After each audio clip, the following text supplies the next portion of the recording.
You play to win the game. Yes, you do. Yes, you do. Welcome back to another episode of the Format Podcast Live.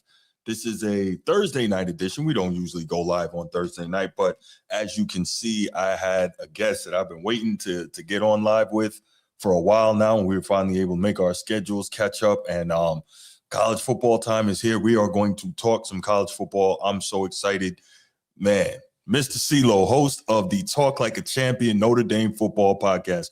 What's up, bro? Doing great, Bruce. Glad to be back on the Format Podcast with you again.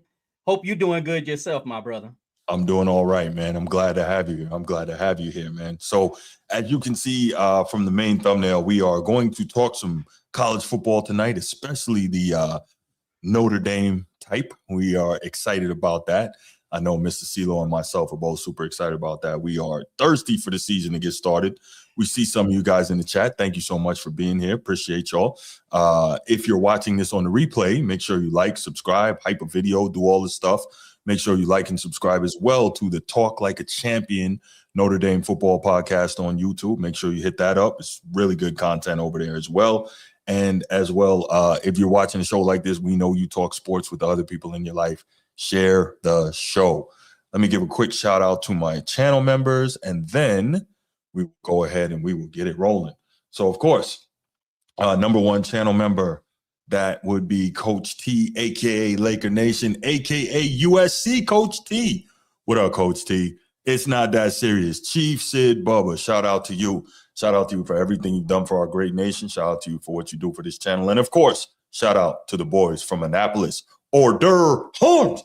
Baltimore Bruce was good. Steve, king of the chat. Good to see you here. Good to see you. Nino, Sneed got what you need. Number one contributor. Micah, D Ross 881, Red Wolf 31, and of course, the real Siberius. And in the chat, Brad, what's going on, man? Glad to see you here. Thank you so much for joining the show tonight. Really appreciate it. You might not like some of what we got to say, but that's okay. That's okay. And I know the king of the chat got our back. So yeah. We're ready to get right into it. So first topic, as you can see from the rundown, there's been a lot of talk on two separate parts of what we may see from the Notre Dame Fighting Irish football team in this 2026 season. Obviously, we're not going to get into all the nonsense that happened at the end of the year last year.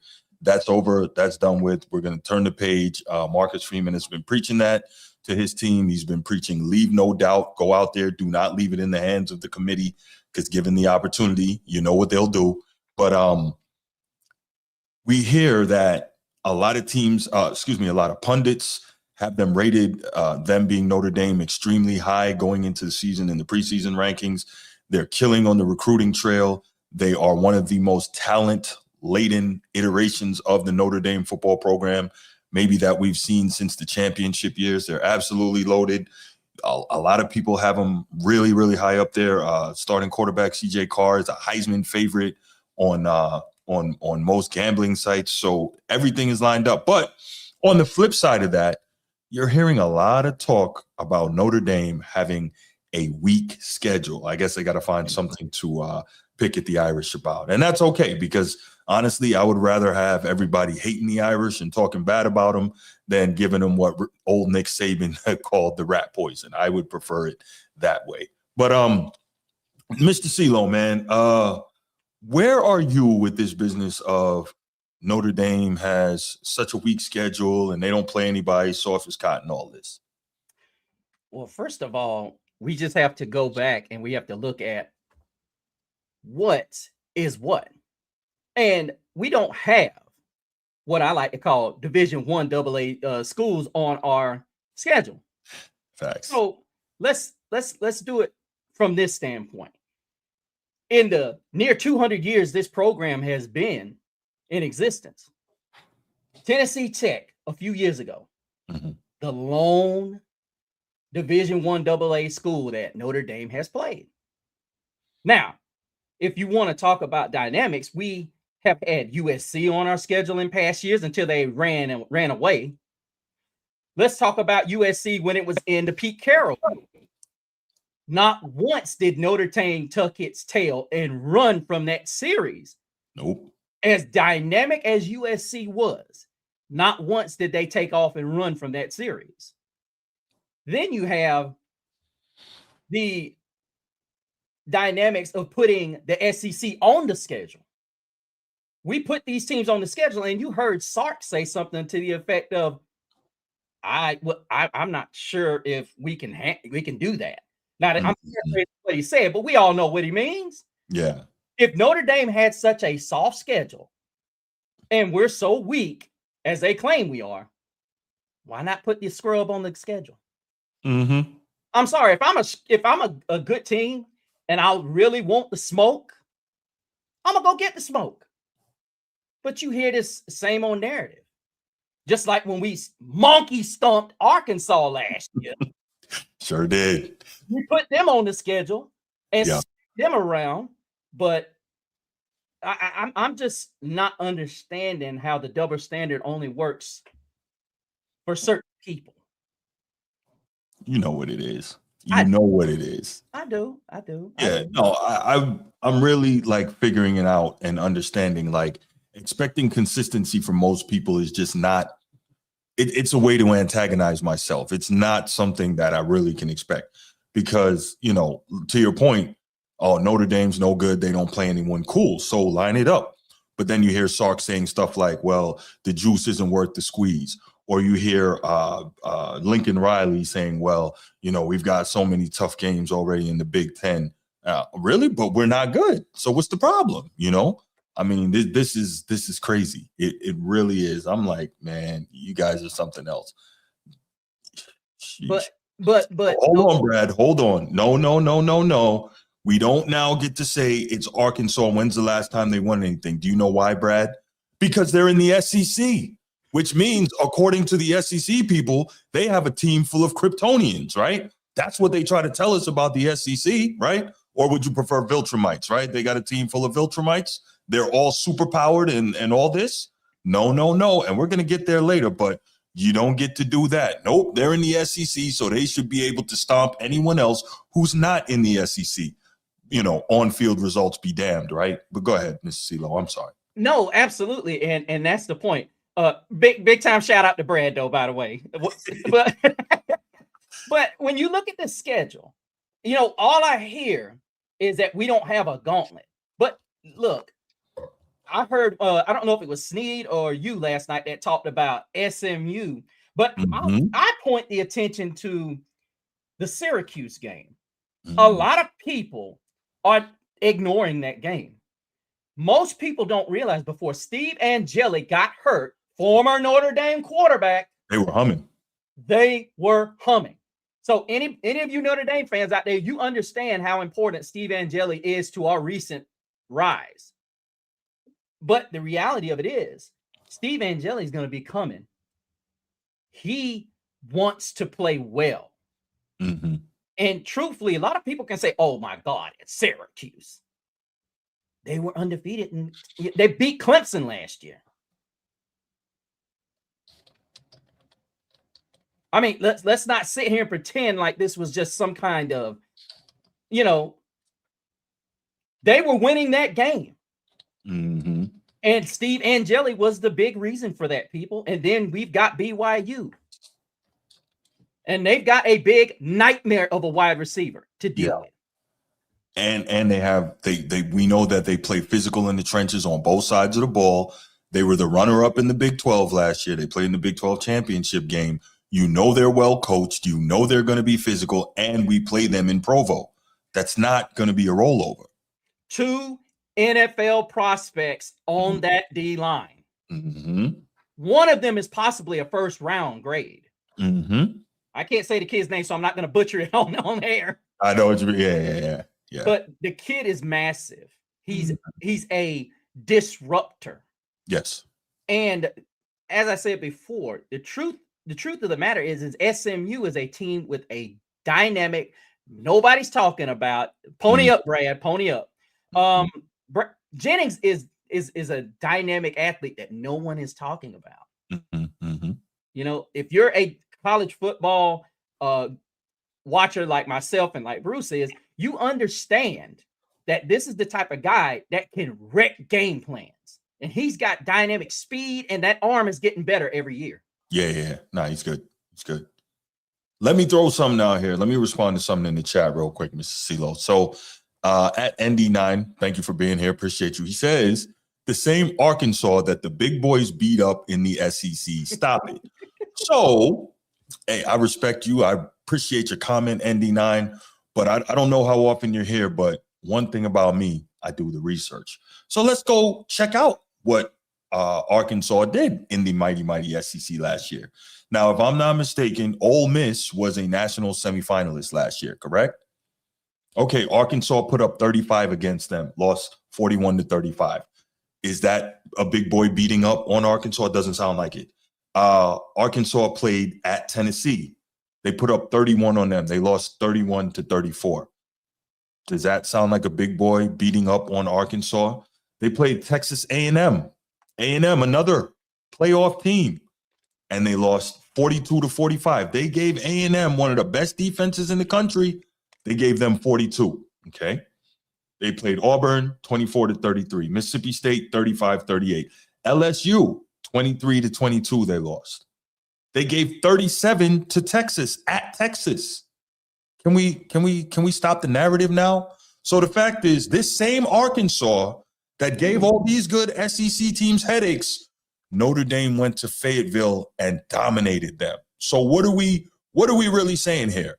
We have to stop with the narratives and let the facts speak, because the facts are what they are, okay? So if you haven't been here before, ND9, and I think you have, you should know by now, I don't play around with the facts on this show. So be prepared when you come for me now. Be prepared. All right, go ahead, Mr. CeeLo. No, and when you talk about the level of scheduling, I have not seen Notre Dame turning down top level competition. Nope.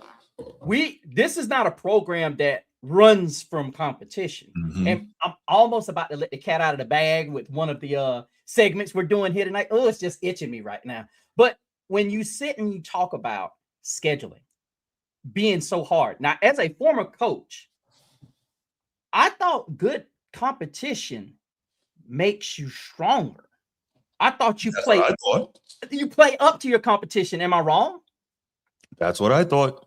So why is it, if your scheduling is so much more dynamic than Notre Dame's, or ours is not on that level that you perceive it to be, or to the level that you want it to be, why is it 2 years ago we damn near ran the table in the college football playoff?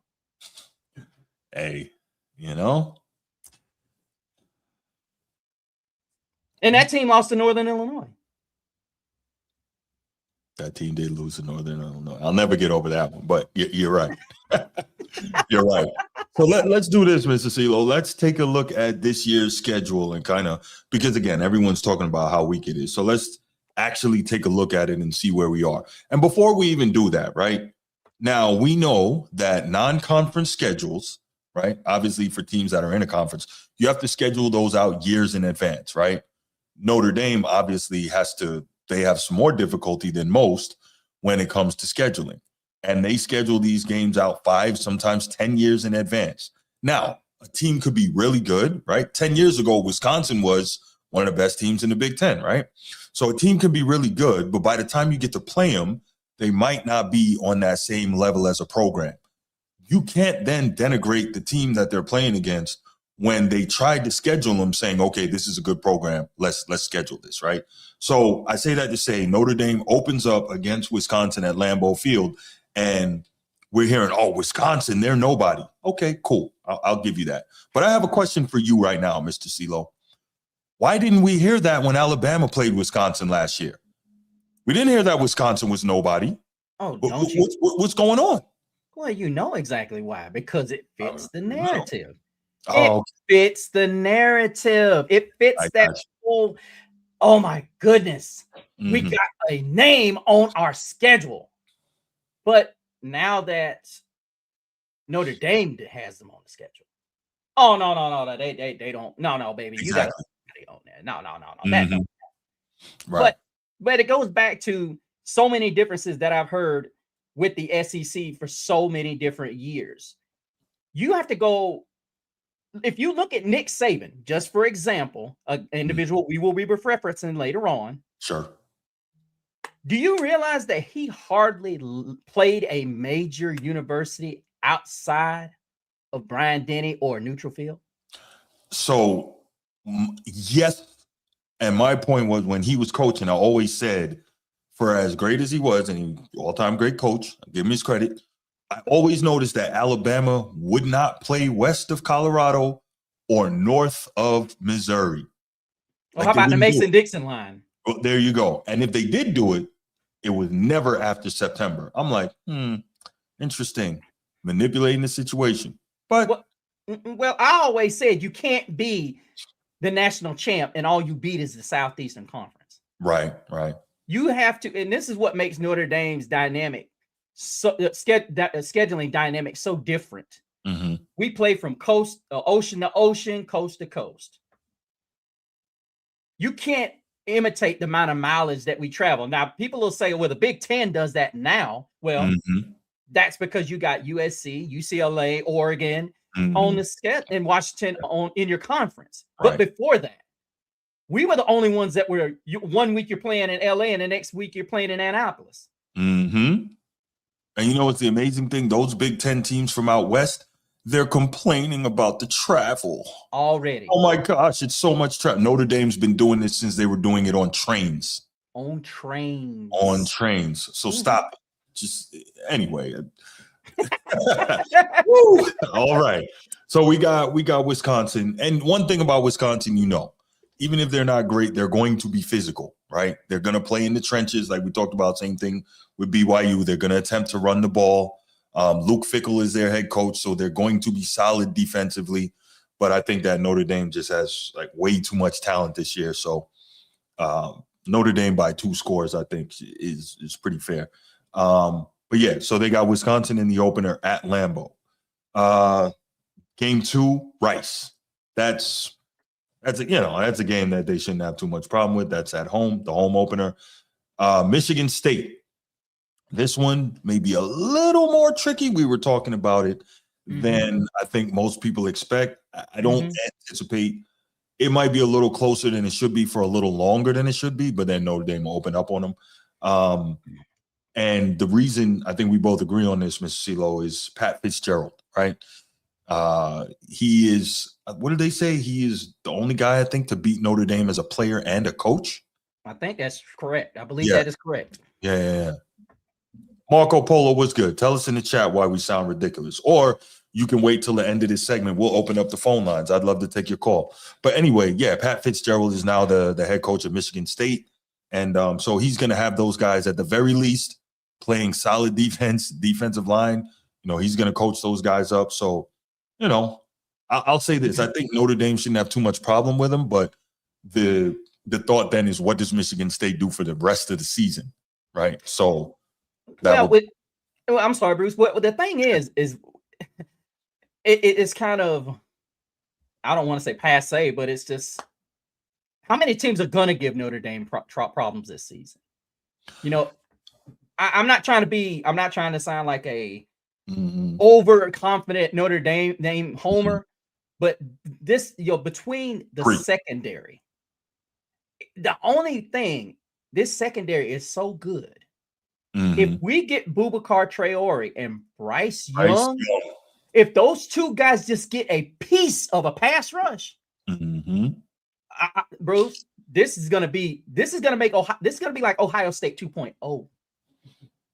This is gonna be a great defense if we can get a piece of a pass rush. Absolutely, because as you mentioned, that secondary is crazy, and then even the linebacking core is legit. Because if KVA comes back healthy, Drake Bowen is a missile going downfield. They really don't appear to have issues on defense. Like, they don't appear to have a hole at all. Yeah, and that's why I say, it's going to be hard to. There's going to be a lot of these games on here where the dynamic is going to be whether or not the opposing team. Now, in this case, Michigan State. If Michigan State, now, and I'm going to say this, and there's going to be a lot of people that's going to laugh at me for saying this, if Michigan State can minimize their mistakes on offense, that means not give Notre Dame short fields, not give us short fields, and can let that defensive line wear down our offensive line. Now, Irish Nation, I'm not playing around. Fitzgerald always brings a good front. Yes. And the world can sit there and laugh and say, if Notre Dame only beats Michigan State by 2 scores or 10 points, oh, they're this and that. Pat Fitzgerald knows what he's doing when it comes to the trenches. He does. Absolutely. Absolutely. Shout out Sneed, got what you need. I see you in the chat, bro. Thanks for being here. Yeah, no, definitely Pat Fitzgerald, he's a very good coach. So we were talking about this beforehand, and chat, I want to hear what your thoughts are on this. If you are Plaxico Burress, who do you root for when Notre Dame plays Michigan State? What's your thought on that? I'm very curious to know what you guys think, because I know he's going to be torn when that happens. Do you root for Michigan State or do you root for the Irish if you're Plaxico Burress? What's your thought? Okay. If you say Notre Dame, that means you're a dad. Correct. I think that's kind of what has to happen too. Pretty sure. Yeah. You need to make that a poll question, Bruce. You know what? That's a good idea. That's a good idea. Yeah. Well, if we were playing Pittsburgh this year, we'd have to ask who Larry Fitzgerald would be rooting for. Oh wow. Yeah. I forgot about that. That's right. Yeah. His son is there too. It might be an important piece this year. Yeah. Notre Dame is starting to become second generation U. Mm-hmm.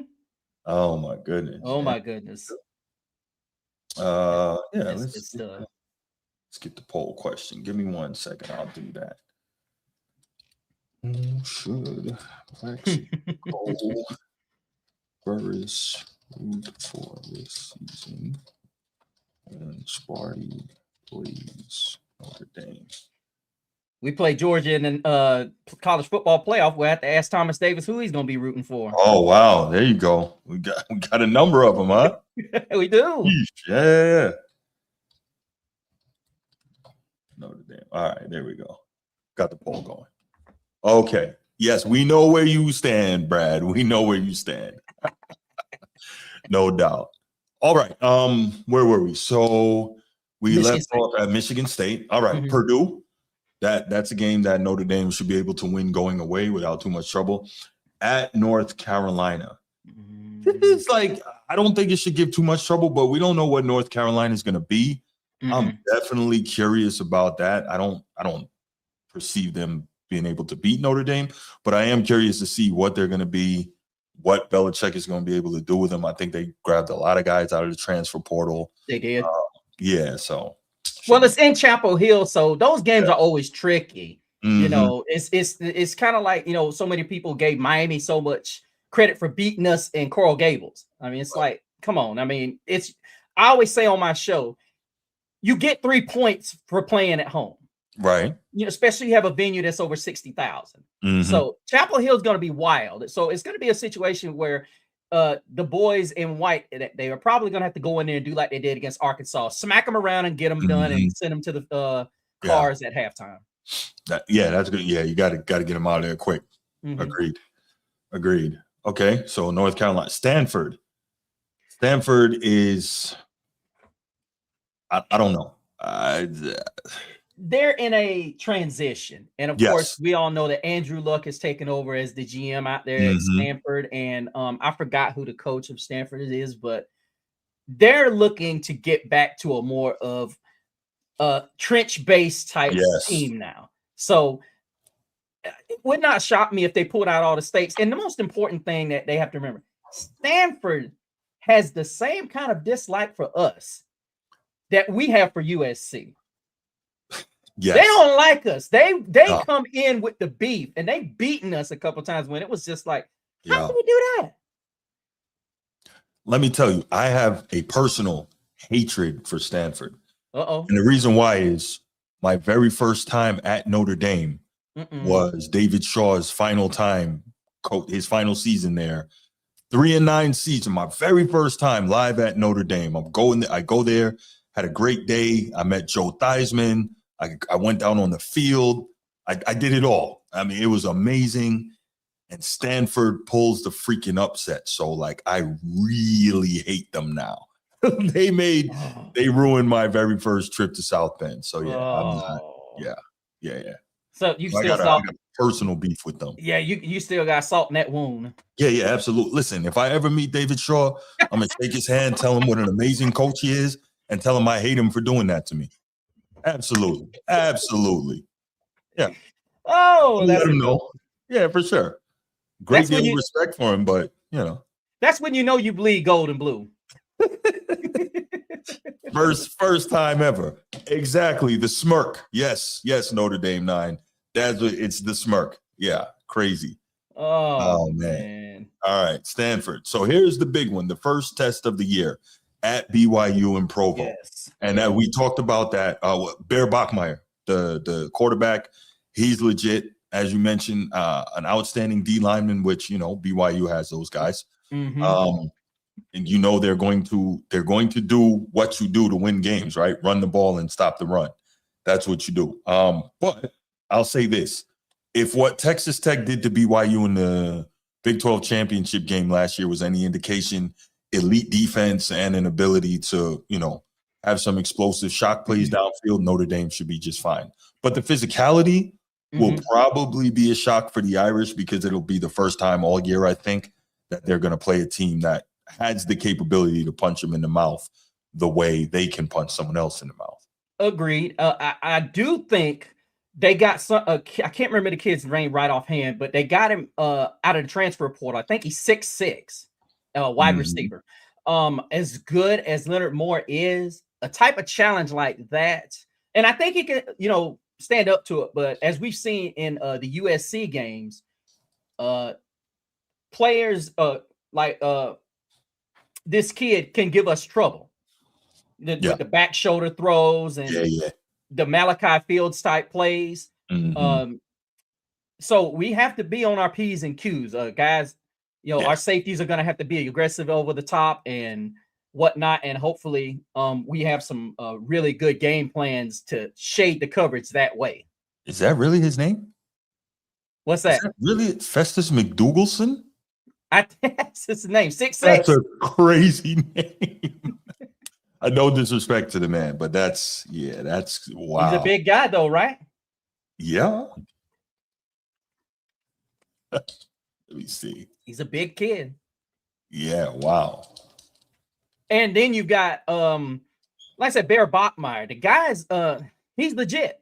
I mean, maybe not a Heisman Trophy candidate, but he had 3,500 last year. No, you know? The guy can play. Yeah. Oh, for sure.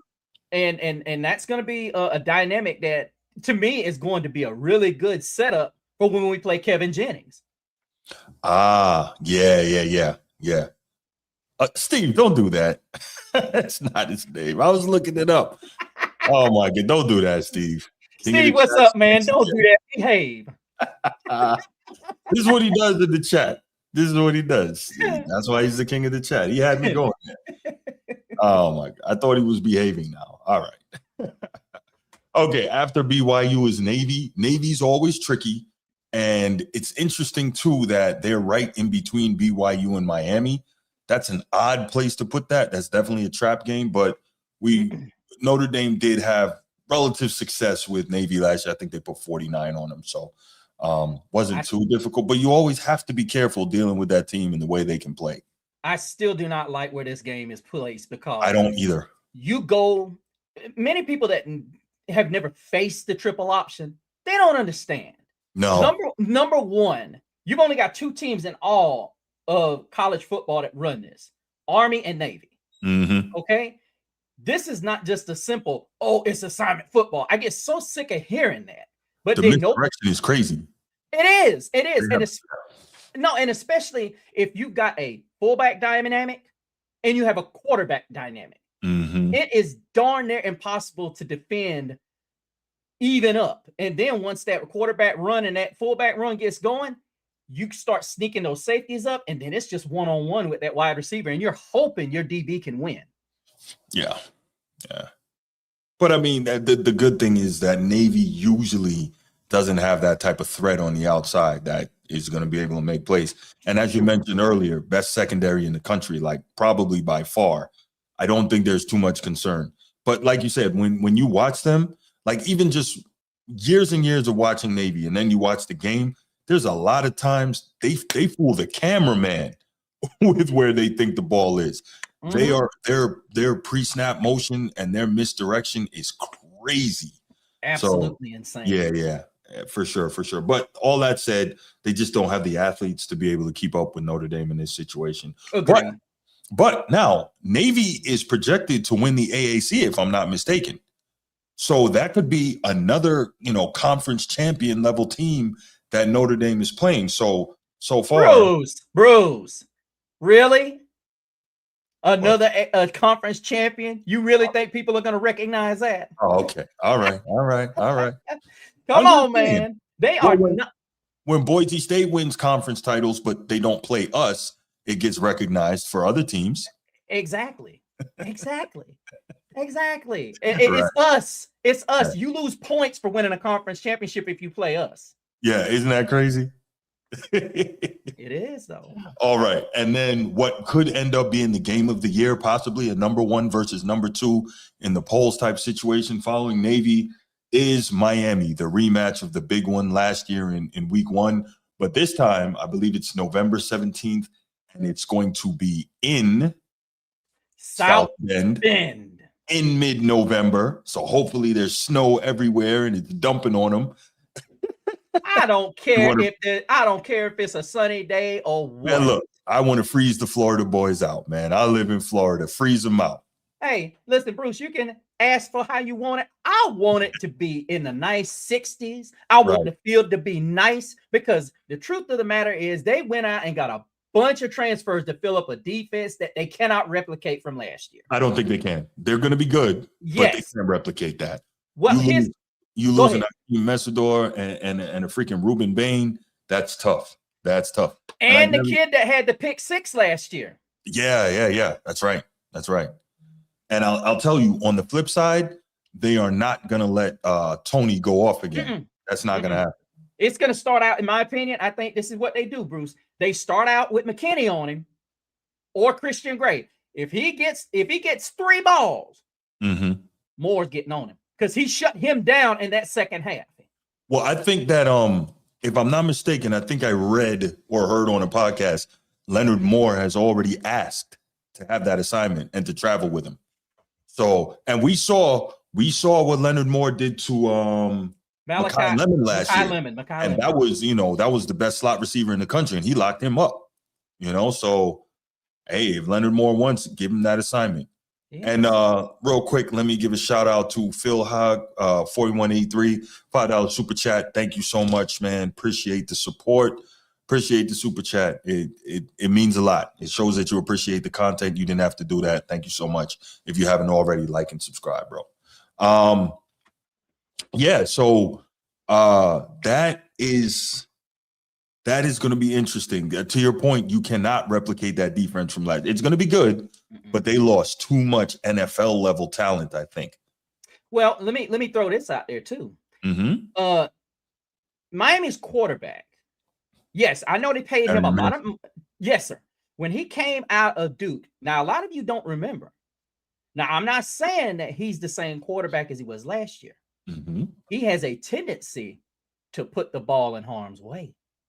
So while a lot of people will say, "Oh my goodness, he's going to be that gunslinger," he's not going to be able to. He's not going to be about that luxury to make a lot of mistakes in this caliber of a game. I think that they're going to expect to see from him kind of what they saw from Cam Ward. Oh, yeah, he's a more similar type of player to him.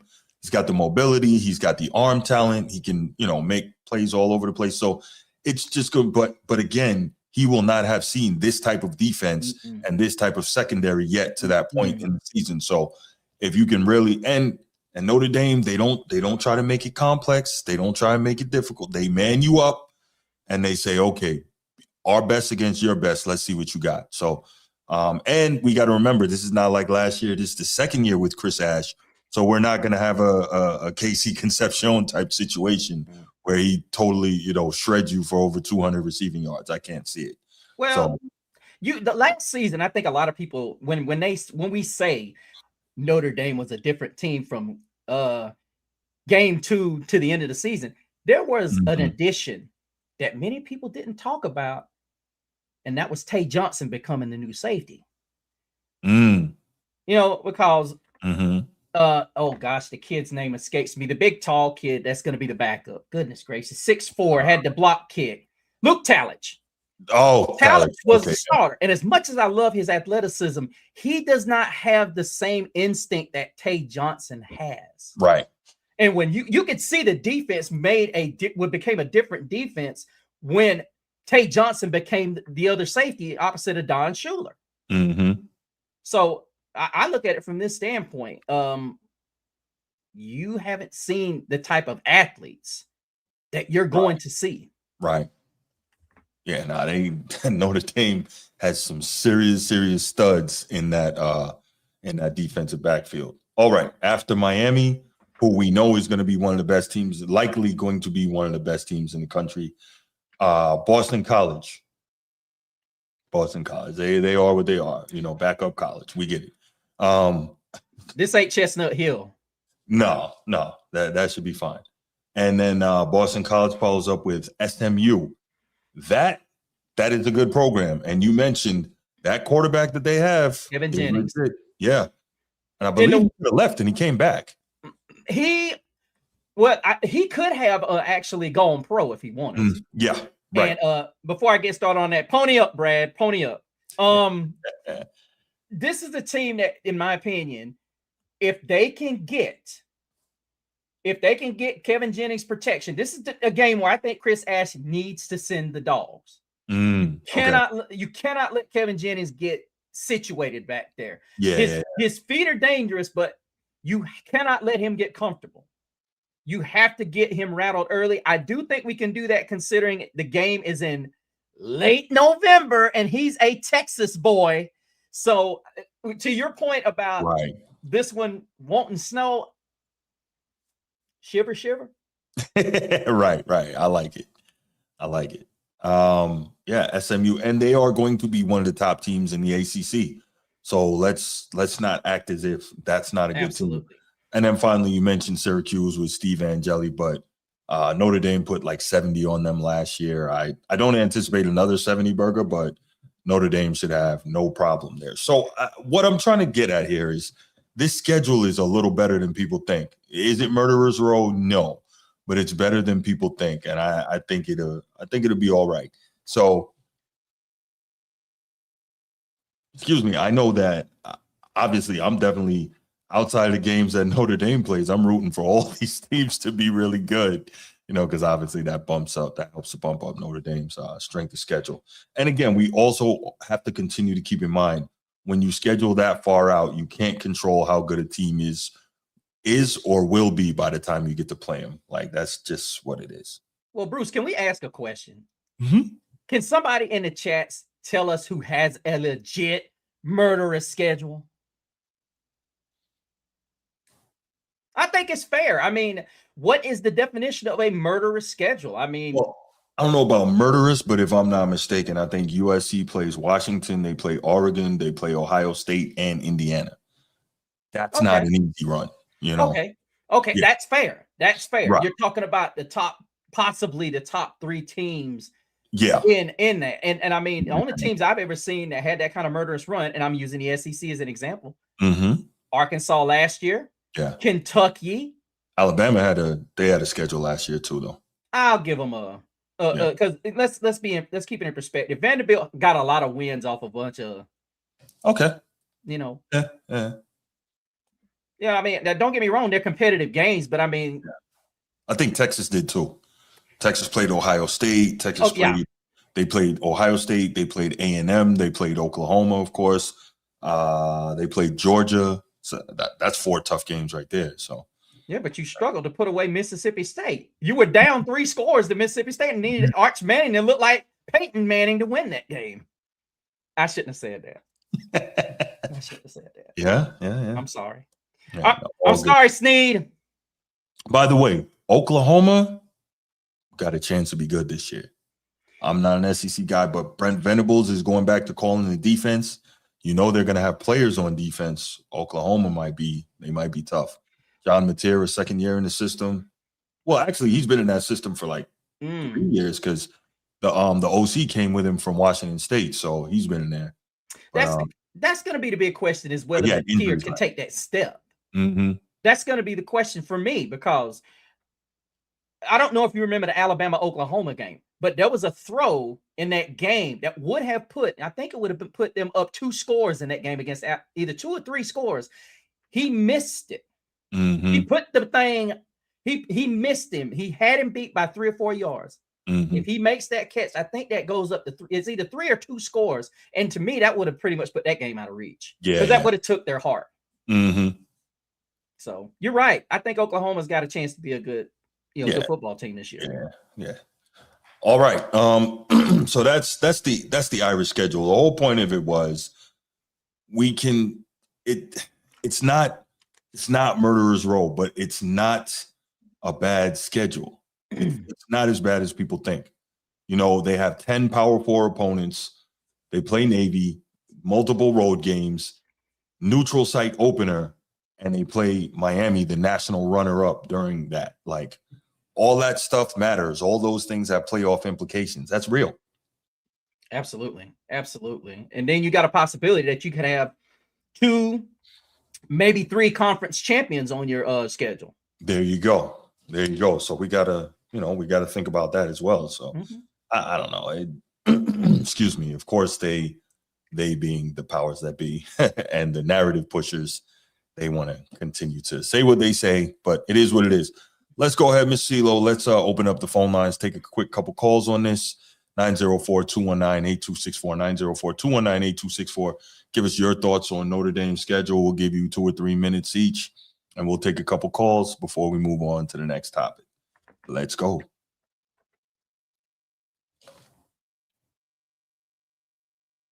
What's up, Jay Grizz? How you doing, man? Good to see you. Sly Fox, what's up? Yeah, well, hurry up, Steve. Call in then. Jeez. Lambeau is a month away. Can't wait. Can't freaking wait. Oh boy, what you talking about? I may take the day off afterwards. Man, listen, I was listening to Always Irish the other day, and I didn't even realize it. Notre Dame last played in late November last year. Like this. Yes. College football offseason is always long, but it's been a long time since the Irish played. What are you talking about? I mean, we went from watching the college football playoff to hearing about the Charles Jagasaw saga to watching Jeremiah Love and Jadarian Price going number 1. I mean, in the first round. All these recruits coming in. No doubt. Steve, what's good, King of the Chat? What up, fellas? What up, Mr. CeeLo? What up, Steve? Appreciate you, brother. Of course, man. Appreciate your work, bro. I love your channel. I love the soundboard. Bruce, I got to give you props as well. The soundboard game ain't strong, but you know you're my dude. You already know. Just want to give a few thoughts on some of the things you guys already talked about. Okay. First off, even as a Notre Dame fan, I can look at our schedule and objectively say, I think there's some fair criticism where if you're saying, hey, this year Notre Dame's schedule isn't that strong, I can concede that. I don't think it's as garbage as people embellish. But point. I think we can look at years previous and say, yeah, this might not be one of our best schedules. Now, having said that, there's context.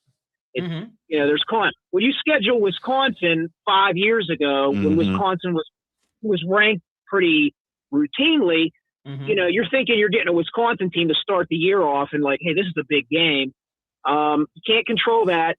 You only have, I don't think we can't control the ACC opponents. I mean, I'm sure we can have some input, but you think of the ACC, we're playing 2 of the best ACC schools this year. Yep. Miami, you could argue maybe Clemson has a little bit of steam this year. I don't know. It's kind of hard to say after last year. Right. SMU was decent. SMU beat Miami last year, if I'm not mistaken. That is correct. People who are acting like SMU is just some bum team on our schedule, I'm sitting here thinking, this team beat a national championship contender last year.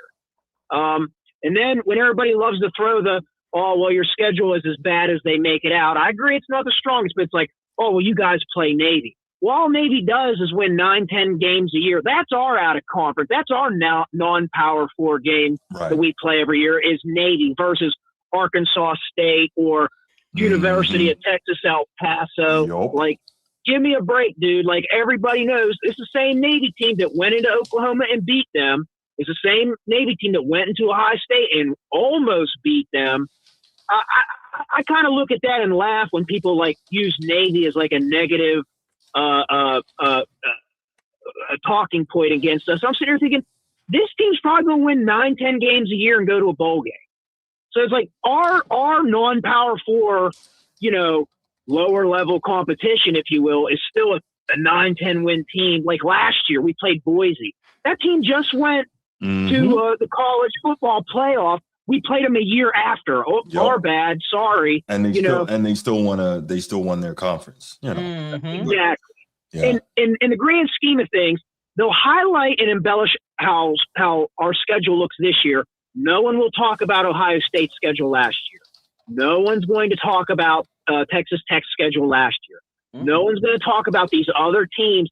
Texas A&M, they played us in Texas, and then they really didn't play anybody else throughout the season. Like, Texas A&M got a very favorable schedule. Now, that's not saying the Big Ten or the SEC is bad, but they're so enlarged now.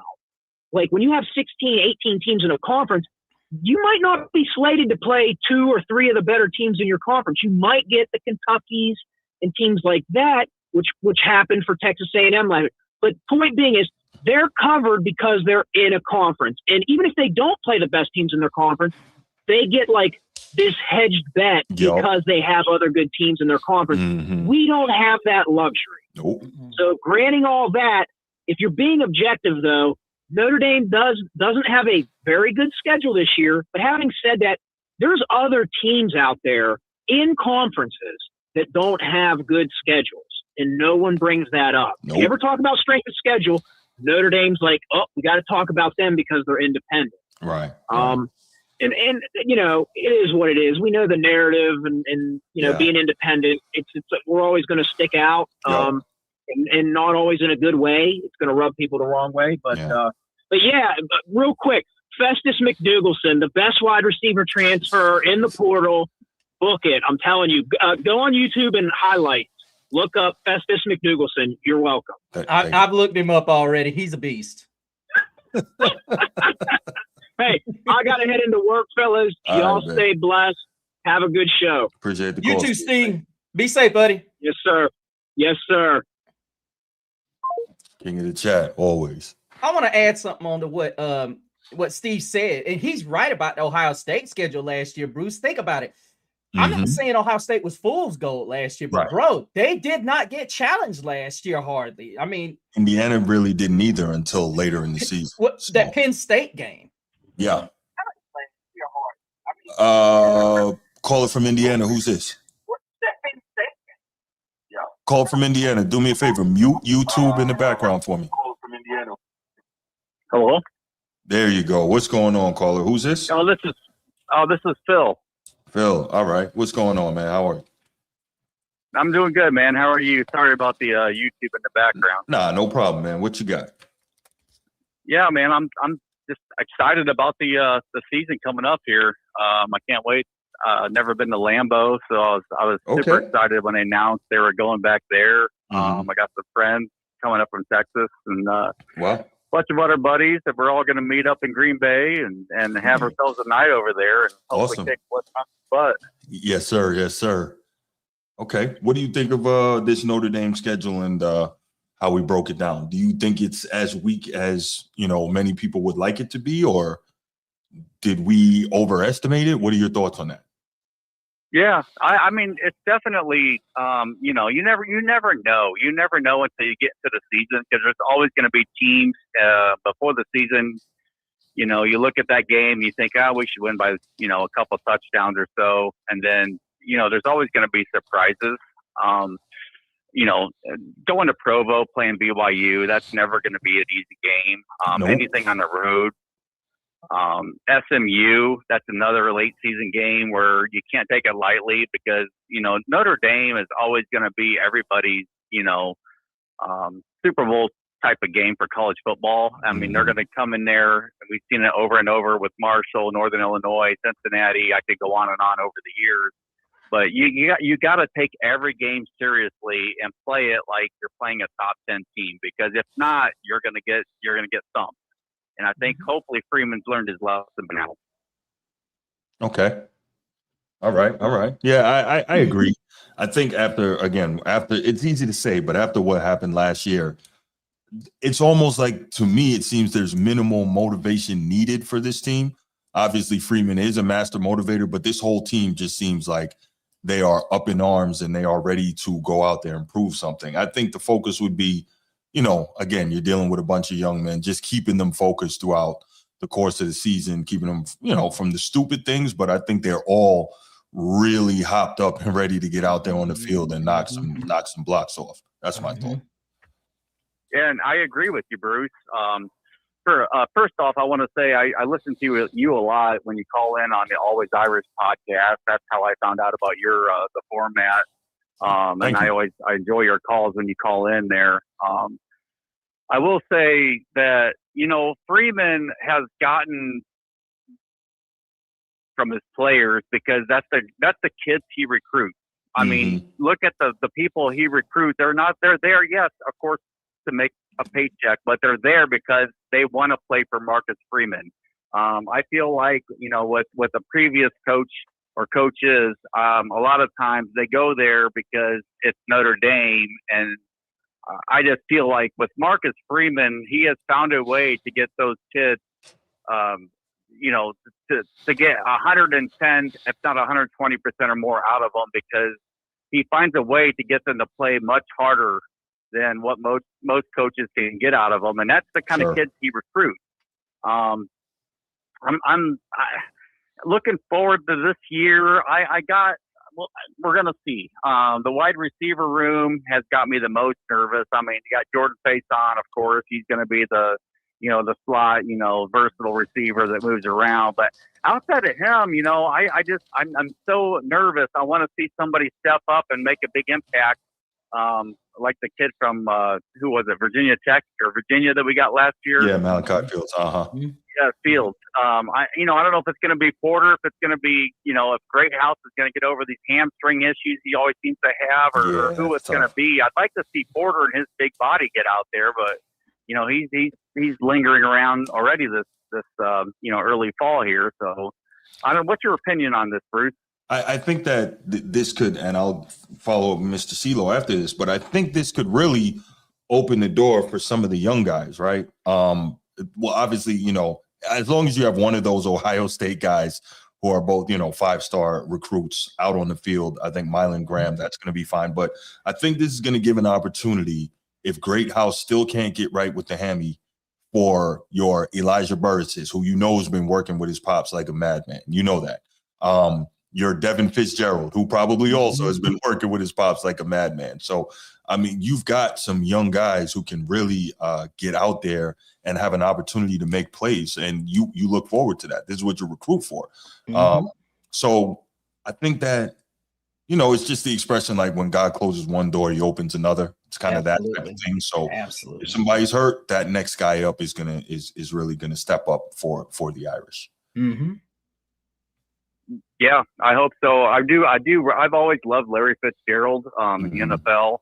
He's a very, very smart receiver that knows, I'm sure he's taught his kids, exactly how to run the routes and what to look for when they're lined up, so his kid's going to be a very smart receiver. I got no doubt about that. Outside of the wide receivers, if we go to the running back room, I feel like if Notre Dame can keep the offensive line healthy, I think that line is going to be better than last year, and I think it's going to you're going to have some surprises in that field. I mean, obviously you got Aeneas Williams. He's shown what he can do, and I think he can do more. But I'm so excited. I think Kedron Young, from his high school film that I watched, I think he's got a lot of potential. Mm-hmm. When he's 100% healthy, I'm really looking forward to seeing him play. Right. Absolutely. No question. Well, listen, thanks, Phil. We appreciate the call, man. Thank you so much.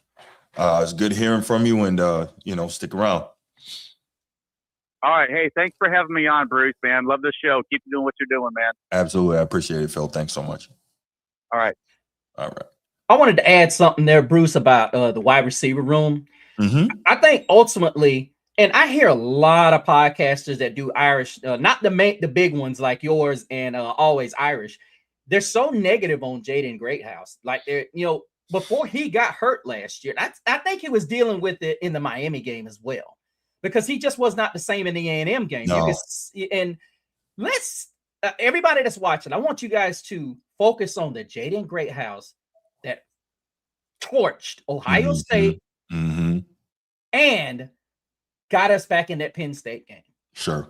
This dude has NFL caliber talent. Call me crazy, but you don't shake guys out of their boots like he did in that Ohio State and that Penn State game. He's got the talent, but it doesn't matter if he can't be on the field. That's, at the end of the day, that's the bigger problem. I agree totally. Yeah. Want to give a shout out to Renee Martinez with the $4.99 super chat. Bruce, here's a little something, brother. Good to see you on the Notre Dame tip. Onward, Notre Dame. Go Irish. Go Irish. Appreciate the super chat. Thank you so much, Renee. Appreciate the love, man. Waiting for you to call in before we move on to the next topic. But yeah, it's like I said, my greater frustration is, and Steve said it as well, there's lots of teams within conferences that have crappy schedules and nobody talks about it. But when it's Notre Dame, it's different. And we get it, though. Notre Dame is a big boy. They are a blue blood. They're a program that people have very high expectations of this year. So, but wait a minute, Bruce. It is what it is. I'm pushing back on that. I'm going to push back on that, because ain't Miami a big boy? Yeah. Okay, so my thing is, don't call out Notre Dame's schedule. Call out Miami's too. Yeah, no question. Renee, what's going on, man? Yo, Bruce, what up, baby? How are you? Doing all right, man. Hey, it's good to see you, man. Well, I pop into your stuff here and there, bro, but I'm not too much of an NBA fan anymore, homie, since LeBron destroyed the Lakers and that legacy, bro. But you know that, man. But you're back on the ND tip, baby. So for sure, I had to call in and support, man. Appreciate it. So two things. John, a lot of the guys on the Always Irish chat, man, was giving me a hard time about BYU and where you roster. And why you, Renee, we know you live up there, but, Provo like this and that. And they give me a hard time, they joke around, bro. But, look what Texas Tech went in there and did to them with an elite roster, and ours is definitely better. Well, I got a boy, dog, and not just an acquaintance. Like, this is my boy. Okay. If he was on his deathbed and I told him, hey, homie, someone just, I need you to come save me, he'd get up and he'd come. Okay, he's very close connected to some of the people at BYU. Okay. One of the former AD used to be my backup in high school. You know what I'm saying?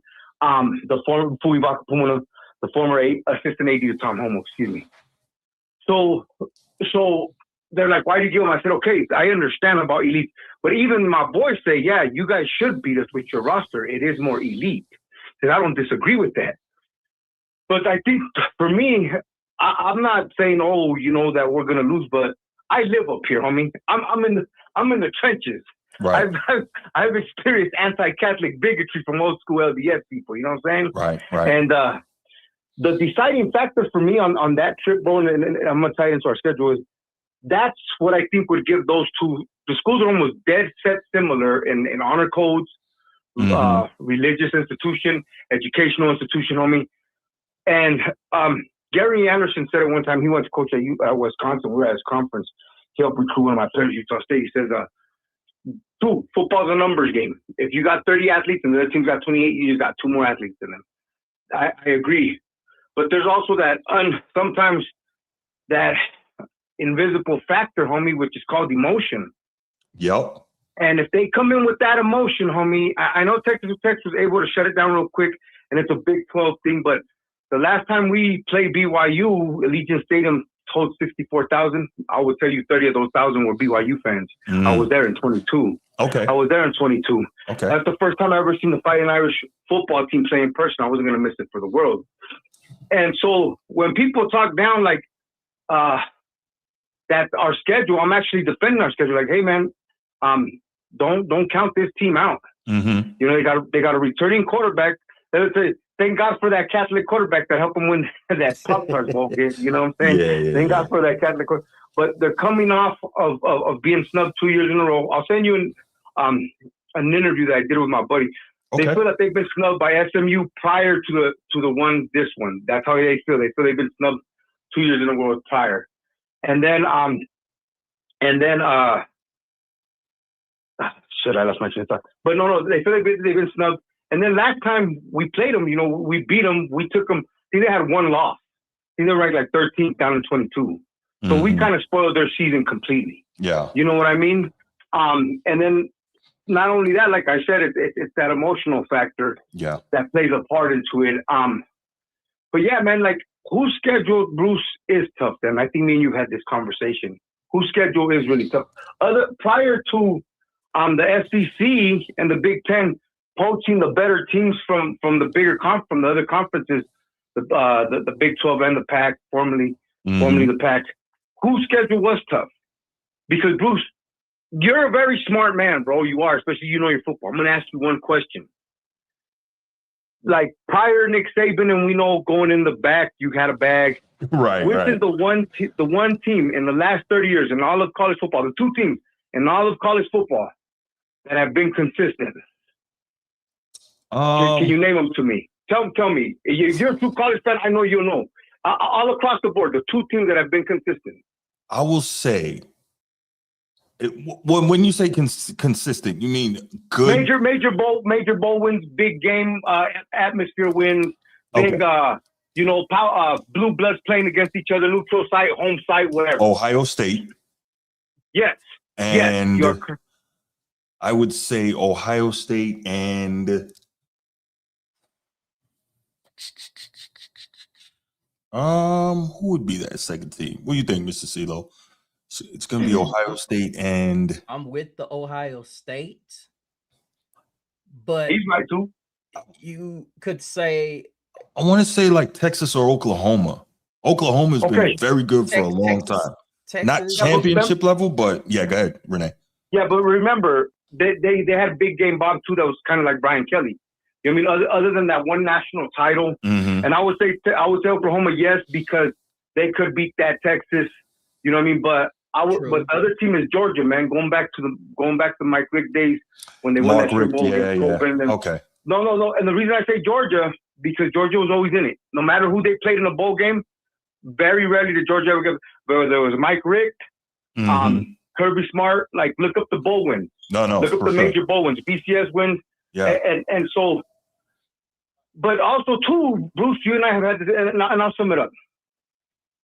Prior to that, Ohio State only played Michigan. That decided the Big Ten title. And you know this, Bruce. Who did they play? Maybe an up Penn State team that might have been good or not. Yeah. And then you knew Iowa was going to win the West. Yeah, or Wisconsin.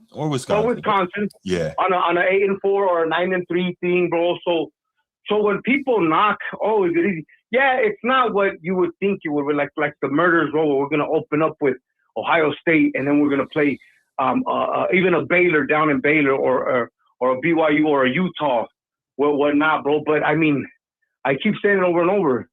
BYU did play in the Big 12 title game. Yep. SMU did make the playoff their first year in the ACC 2 years ago.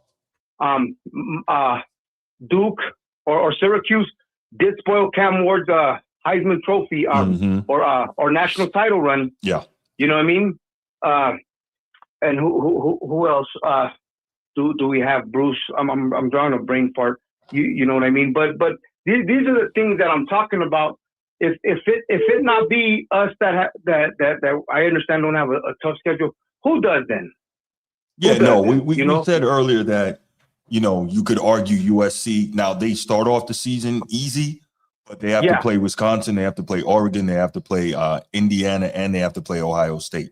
I think they don't have to play Iowa, but still, Like that's tough right there in the second half of the season.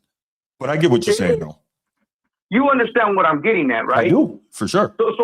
So for years, I get that the big game thing and all that, but at some point, man, and Bruce, you've been around people, bro, and like I say, you're smart, and even your colleagues have played. You see these boys that really, like your boy that made it in the CFL, he actually had to he got on the team, your other co-host. He had to be good. He had to be good. For sure. He had to be good in high school. You knew this dude's going somewhere, okay? Right. So I don't like knocking the athletes other unless they're really like legitimate douchebags, bro, off the field. But there's really no bad athletes. Told me there's just bad administration and guidance. I like that. You know what I mean? There's really not, because you take the Martinez kids that came out of Nebraska that were half Samoan, half Mexican. Mm-hmm. One of the brothers, I think, didn't start playing until he was a junior in high school, right? You know what I mean? So there's no bad athletes, bro. There's bad administration and guidance. Right. So like I'm telling you, I think our schedule is just as tough as anybody's in the country. I don't think that we have a walk in the park other than maybe, the Rice game. Mm-hmm. But we've seen NIU going to Notre Dame Stadium after Notre Dame. Yeah, you know what I mean? Unfortunately, right? Right. Unfortunately. And then the one thing I just want to touch on, the wide receiver room and the position room. The only positions that really concern me majority of the time is our running back and our linebacker room. You know what I mean? I'm not concerned about either one of those, to be honest, from there. Go ahead. I'm sorry. No, I'm not worried about them, but in prior years, those are the only ones that ever concern me. Oh, okay. If you can't, I'm not worried about the wide receivers. And truth be told, Bruce, I'm not worried about anything, because the caller on John Show not too long ago pointed out all the injuries. Championship year run 2024.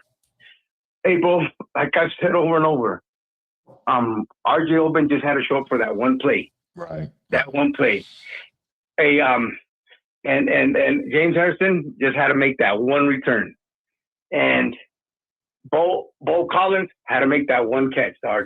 Right. Like that's why I know we want to see the Jefferson Marges, the Maurice Stovall's, the Will Fullers, and all those. I know that, bro. But as long as the kid that you get makes that one play, Great House, that one play, and Neil Swilliams, that one play when it's needed. Yeah. Hey, man, onward Notre Dame. No doubt. You know what I'm saying, brother? No doubt. Thank you so much for the call, Renee, man. Bruce, I appreciate it. Bruce, I've used up too much of your time, brother.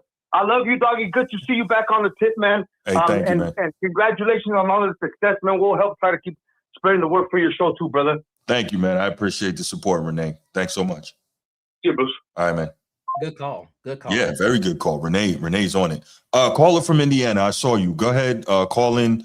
We'll make it quick before we move to the next topic. I want to hear from you. Caller from Indiana, whoever that was, give us a call back. Let's hear that. Yeah, man. Renee is so incredibly passionate. I love talking to that guy. Listen, I tell you, it's going to be amazing to see Kedron Young. Yeah, for sure. Caller from Indiana, who's this? This is Brandon, man. How's it going? This is who? Brandon. What's going on, Brandon? How are you? I'm doing good. How are you doing? I'm doing well. Thank you. All right. I just wanted to go back and I wanted to touch base a little bit on the schedule. Okay. I think that the conferences are overrated. I think politics have gotten into football. True. If you look back when I used to live down in Florida years ago, the start of every single season, the SEC, just about every SEC team was in the top 25, the start of the season.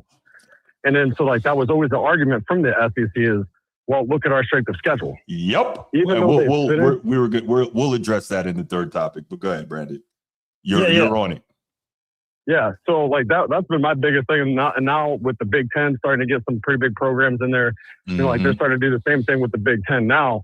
So when everybody sits there and they talk trash about Notre Dame, you know, you always see that they sit there and talk crap about our schedule. And then they sit there and say, we need to join a conference. What do we need to join a conference for? Just to play in the conference championship? Like, you know, when they had the top four, it was the best 4 teams in the entire nation. And then when they go to the top 12, then they're like, oh, well, let's just get all the conference championship winners. And then what did that end up doing last year? The two games were blowout. Right. Absolutely. You got a great point. But what it is in terms of Notre Dame, check this out. Here's the deal. It's not just, okay, they want Notre Dame to concede because they don't like that they can't do what Notre Dame does. The bigger part is the money. They want Notre Dame to share the money because I was just listening to Always Irish this morning. Didn't even realize that Notre Dame brand patch deal they got from SoFi is $18 to $20 million. They don't have to share that with anyone. They don't have to share that. Meanwhile, the Big 12 got the Monster energy drink deal to put their logos on the fields, and like each school in the conference gets $1 million. Meanwhile, when Notre Dame gets a deal, it's all Notre Dame's money. So that's another big reason that people want Notre Dame to join a conference, because they don't like that they don't have to share the money. Everybody else wants a cut of Notre Dame's pot of gold, so to speak. Yep. So, yeah. That's all I wanted to bring up. But, hey, man, this is my first time watching you guys' show. I do like it a lot. I'll be looking forward to watching some more of your guys' show, and I appreciate you guys having me on the call. Hey, I appreciate that, Brandon, man. Like and subscribe to both channels, man. Yes, sir. Will do. Thank you, Have man. a good night, Brandon. All right, you too, man. All See ya. Right. Great call. Yeah, absolutely. Oh, by the way, I wanted to give a shout out to Brad. Thank you so much for the $5 super chat, Brad. I appreciate you, man. I know you don't like Notre Dame, but thank you for supporting the channel. Thanks so much, man. Thanks, Brad. All right, let's move on to the second topic, Mr. CeeLo. This one should be interesting. Looking forward to getting your thoughts on this. Absolutely. So, as we talked about earlier, Notre Dame is absolutely loaded on both sides of the ball this year. This is a team that you and I were talking about, and I believe that they are probably the most talent-laden iteration of this program since Lou Holtz was, winning a national championship. They have got some serious dudes on there, right? Not about the X's and O's, it's about the Jimmies and Joes, right? Absolutely. Yeah, for sure. So as you can see in the thumbnail, and these just three guys, Leonard Moore, Drake Bowen, and Aeneas Williams. Those are three guys that I think obviously are going to be key players to watch. But I wanted to get this from you. We know kind of all the big names, right, Mr. CeeLo, in terms of guys that we expect to be impact players for the Irish this season. Obviously, Leonard Moore, obviously CJ Carr, Aeneas Williams. You mentioned Boubacar Traore, those type of guys. So who are some of the guys that we want Irish fans, or not even Notre Dame fans, but people who just may end up watching Notre Dame football? Who are some of the guys that they should be looking out for? Maybe some of the less big name players on this roster. For me, we can talk about Leonard Moore or CJ Carr and those guys, but realistically, the silent guy, I love trench guys, and I got two of them for you. One of them is the brute that came over in the transfer portal, Francis Brute. Oh, okay. 6'1", 285 pounds. Now, majority. No, go ahead. From Pitt. Yeah, the one from Pitt. Okay. To me, when was the last time we had a real dynamic, disruptive force on the defensive line? I know all of us love Riley Mills. But you got to go back to the Stephon Tuitt days, the Lewis Nix days. Yeah. I'm talking about, to me, I am excited to see. And you remember I said it earlier, Bruce, if as good as this secondary is, if we can get a nasty push and just get some kind of pressure, just a wee bit of pressure, that secondary is going to eat. And that, to me, that is one of the names that we have to keep an eye on is Francis Brute. Okay. The kid, but they got another defensive tackle from Oregon. Like I was going to bring him up. Okay, go ahead. I was definitely going to bring him up. Go ahead, brother. Because this is Charlie Partridge is, from what I'm hearing out of South Bend, is they are going to have just a rotation on top of a rotation. And that is something that Notre Dame has not had in forever when it comes to the defensive line. The kid that you referenced out of Oregon, he's not the guy that I wanted to talk about next, but I will. Tion Gray. Right. 6'5", 330 pounds. Space eater. a massive space eater that came from Oregon. Right. Now, this is what's interesting about this guy. If you're talking about one of the weaknesses I can say Notre Dame will have on this team is if you can run through the middle. You're not running outside on us.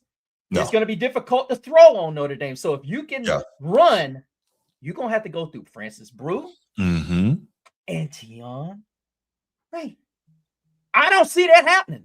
And see, that's why when we talked about earlier about where are the weaknesses on this team?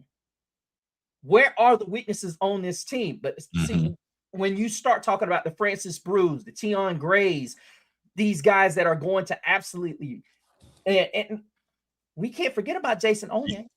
Keon Keeley too. Keon Keeley. But the question is he going to be playing on the interior or is he going to be playing on the edge? He's got versatility. He can play both of those things. Absolutely. Though. Yeah. Absolutely. But my crown jewel on the defensive front, it ain't Boubacar Traore, as many people think. It is another second generation in Bryce Young. Bryce Young, Hall of Famer's son. I'm waiting on this guy. I was waiting for him last year too, but I think having these D tackles is going to open I think it's really going to open things up for him to really just go nuts, in the pass rush. Yes. I think it's going to help a lot. Yes. And Irish Nation, y'all better know these guys on this line because the rotation is going to be absolutely nasty. These guys are going to be fresh. When was the last time you saw Notre Dame with this much depth on the defensive line where they could just... I don't think I've seen it in my lifetime. I don't think I have either. And that's been the problem. Exactly. But you talk about, this is going to be one of those, you talk revenge tour. It's going to be, it's my turn tour. Right. These guys are going to be clamoring for their playing time and they're going to get out there and they're going to get at it. And let's not forget, you got a couple of freshmen that I'm going to introduce you guys to. Guys, keep your ears on a guy by the name of Rodney Dunham. Oh, this dude has been star, and they said he's ready to play now. He is ready to play now. The guy is 6'4", 242 pounds. Yeah. Don't forget that name. And there's a couple more freshmen that I'm going to mention. I don't want to take up all of Bruce's space. Oh, you can go ahead, brother. Go ahead, man. this class that we got, you guys. There are so many guys, and I just want to go position by position and name the guys that we just have to keep our eye on. And I'm telling you, it seems like we got about several defensive guys that are just licking their chops to get their chance. And I'm telling you, they're going to play this year. We talked about Devin Fitzgerald early, but I'm telling you guys, Rodney Dunham, remember that name. Yeah. No, I like that. I like that. Man, and if KVA comes back healthy, man. Yeah, I'm hearing good things about where he's at in his journey to come back. But then we talk about KVA, but we forget about the other guys at times. We don't think that we still got Dre Bowen. That's my guy right there. Yeah, that's your guy. Watching him play.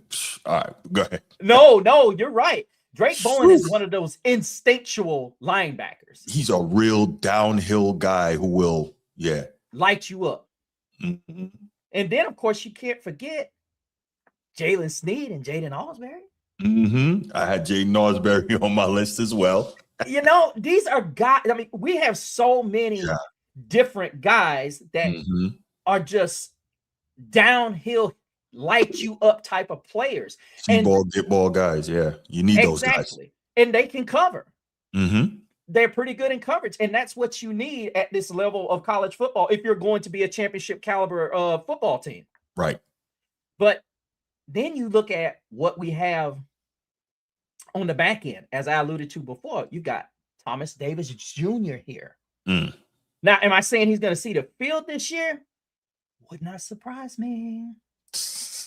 I mean, you got so many different guys on this roster that could see the field this season. The rotation is just absolutely sickening when you look at it. It's almost like SEC old school. Did I just say that? I'm sorry. I'm sorry. I'm sorry. That wasn't right. But no, I mean, when we start talking about the different levels, you got the trenches, and then you got level number 2, and then you couple that with this secondary that is just insanely deep, to the point when you just look at, you have per se, you got Tay Johnson, and then a guy that I'm just drooling to watch, Joey O'Brien. Oh, yeah. I cannot wait to see this freshman, because all I heard when this guy committed was just how athletic he was. And they said this guy could be a wideout. Yeah, I think it was between Notre Dame and Penn State for him, if I'm not mistaken. I think that's correct. I think you're right on that. Yeah. 6'5", 203 pounds. Yes. Yeah, that height is kind of crazy, but look. I like it. I like it, Mr. CeeLo. I like it. And that ain't even talking about the offense yet. Right. For sure. That's not even the only problem I have with any depth that we have on this team is at quarterback. But the one guy I think at the tight end position that everybody needs to keep an eye on. We sit here and we talk about wide receivers. The true freshman, Ian Primer. That's him. They say that he's going to be the next one. They say that he's going to be the next one, the next Alizé Mack, the next Michael Mayer. He's the next guy. Cole Kmet, he's the next one. Yeah. They're saying James Flanagan is going to be good also, but they say that Primer he's the one. I really hate, I don't like to use that term. I use that very loosely. Sparingly, excuse me. I hate the injuries deterred Eli Reardon's career. Yeah, man, that's tough. It is, because to see the little sample size we got last season. Yeah. If Primer can stay healthy, or I'm not saying Flanagan can't do what, but Primer's a different beast. He's a different animal. Watching this guy's film is just absolutely, I don't want to say fun, but it's just like you just kind of salivate with we got this guy to go with the wide receivers that we already have. And I alluded to it earlier with our wide receivers and Jaden Greathouse. I think he's the one. If he gets healthy, and that be Jaden Greathouse, I don't see anybody in the country that can cover him. Yeah, man. So Ryan Roll says Ian Primer is the highest graded tight end Notre Dame has had. That wouldn't surprise me. But think about what that says, knowing the tight ends Notre Dame has had. That is scary. Very. Wow. Very scary. So CJ, and this is the thing though, Bruce, a guy like him is at CJ Carr's disposal. Right. And the scary part about this, we still have guys like Micah Gilbert on the roster. And of course, you alluded to Elijah Burris earlier. Jerome Bettis Jr. on the Cam Williams, who many people were wondering if this guy was going to take the next step. And it looked like at times in camp he was doing that. Yeah. So, Micah Gilbert had some pretty good reps last season. Yeah. I'm interested. I know somebody said something about Quincy Porter's battling the injury bug a little bit as well. I think I saw that too. Yeah. So, while we would like to have a, Malachi Fields on the perimeter, I think CJ Carr is just fine without a guy that he has just hoisted up to. But it would be nice to have that when you get those tight corners that take up that space. But it's just really difficult when you got a guy like CJ Carr and guys like Leonard Moore and it's fun because I know you're the type of guy that likes to lay in the weeds. You don't want all this press. I do not. I do not. I just want to come out, do the work, and I don't need all that. I don't need the rat poison. So what do you think about our running back situation? I mean, a lot of people are questioning about the running back situation. Do you think we're okay or what? Yes, I think that in any other year, people would be excited about the running back room. The problem is what just walked out and went to the NFL. Exactly. It's not that the running back room is not very high level. It's that when you have 2 first-round running backs go in the same year, it's really hard to consider how you can replace all that talent. And plus, Jadarian Price wasn't just great as a running back; he was great in the return game. His special teams contribution can't be overlooked. So when you look at that and you say, "Man, that's a whole lot of production that walked out the door," you know, you've got the kick returns and you've got more than 2,000 rushing yards between the two of them. It's difficult, but I have no concern that Notre Dame is going to have issues running the football. We know Aeneas Williams is tough.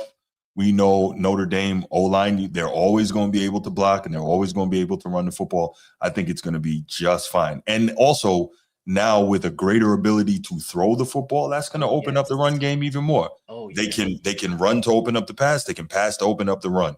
There are dimensions with the talent that's on this Notre Dame offense that we have not seen in quite some time in terms of being able to do both things at a high level. So I'm not concerned about the run game at all. I think it's just when you compare it to what will be rookies in the league this year, you know, it's only natural that people are going to have some trepidation about it. No, absolutely. I totally am 100% on board with that. However, I think so many people, like you said, and this is the media. I think I'll say this right now to all you guys out there watching. Don't drink the Kool-Aid. Right. Everybody is sitting there talking about the running game and how we lost. Yes, we lost 2 first-round running backs, obviously. But do we not forget what Aeneas Williams' contribution was in that Penn State game? Right. Absolutely. Did we not see a guy who in trash time, I think he had 5 carries, 5 touchdowns at one point, or he had like an average of 20 to 30 yards a tote, 5 carries at one point. Yeah. This is a dude that is hungry to get the football. Oh yeah. And have you seen him? He's jacked. Yes. He is ready. And that's not to mention you got Kedron Young coming back. And I'm gonna say this, Bruce. Maybe somebody can correct me out there. I believe a lot of Notre Dame's problem in short yardage last year was because they had that package for Kedron Young and he got hurt. I believe they did have a lot of problems in the short offense in the red zone. Yeah, that's a good point. Well, we couldn't run the ball. We had trouble running the ball against those big fronts, which is crazy. Yeah. Well, when you got in Notre Dame. Well, when you got a 240-pound sledgehammer, that's a business decision. I'm not running into that. Well, somebody mentioned Audric Estime. He was running into that and he was loving it. You know what I mean? So, yeah. But no, I get it. Yeah. Those are my guys to watch outside. Oh, I got to put one more in here. I got to put one more in here, and I got to give the offensive line some love. Always got to give the O-line some love. Now, we did see this guy last year a little bit, but got to give Will Black some love. Got to give him some love. We're going to see him, and hopefully he's got a big responsibility this season. But don't forget about him. Always give our offensive line some love, you guys. Always give your offensive line some love. Yeah, I'm hoping that Jagasaw can make it back at some point and be the type of, I think he's got some nerve damage, which when that happens, then you have real problems. So hopefully this doesn't ruin his career and he can end up being the type of player that he is, has the ability to, the size, the strength, and the ability to be. But most importantly, hope he gets healthy. Absolutely. Prayers up for him. So some of the guys I've mentioned it more than once. You mentioned it too. Drake Bowen. I mean, when I tell you that guy comes downfield, and the reason I love linebackers that come downfield like that, I'm a Baltimore Ravens fan, for those who don't know. And Ray Lewis, I like to call him the Terminator, was the definition of the linebacker who comes downfield. And Drake Bowen, he gets shot like he's out of a cannon or a missile or something. And he comes down there with no regard for his body. And he just likes to try and lay dudes out. And I love that. And hopefully, I was just about to say that, Phil, hopefully he's improved in coverage this season. He is definitely a guy that likes to hit people and try to separate them from the ball. But yes, he does have to get better in coverage. Come on, Jones Figueroa. Why, man? Why? But yeah, no, so I see that. But Drake Bowen strikes me as a really hardworking type player in the offseason and, you know, in the practice and training camp and all that. So we'll see if he gets better in terms of defending the pass.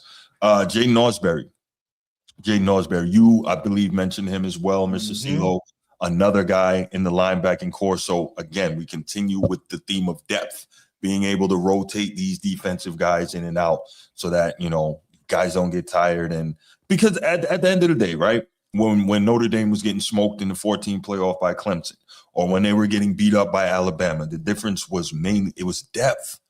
Like, they can keep rotating in 5 stars, and your second string is like, you know, 2 and 3 star. It's a difference.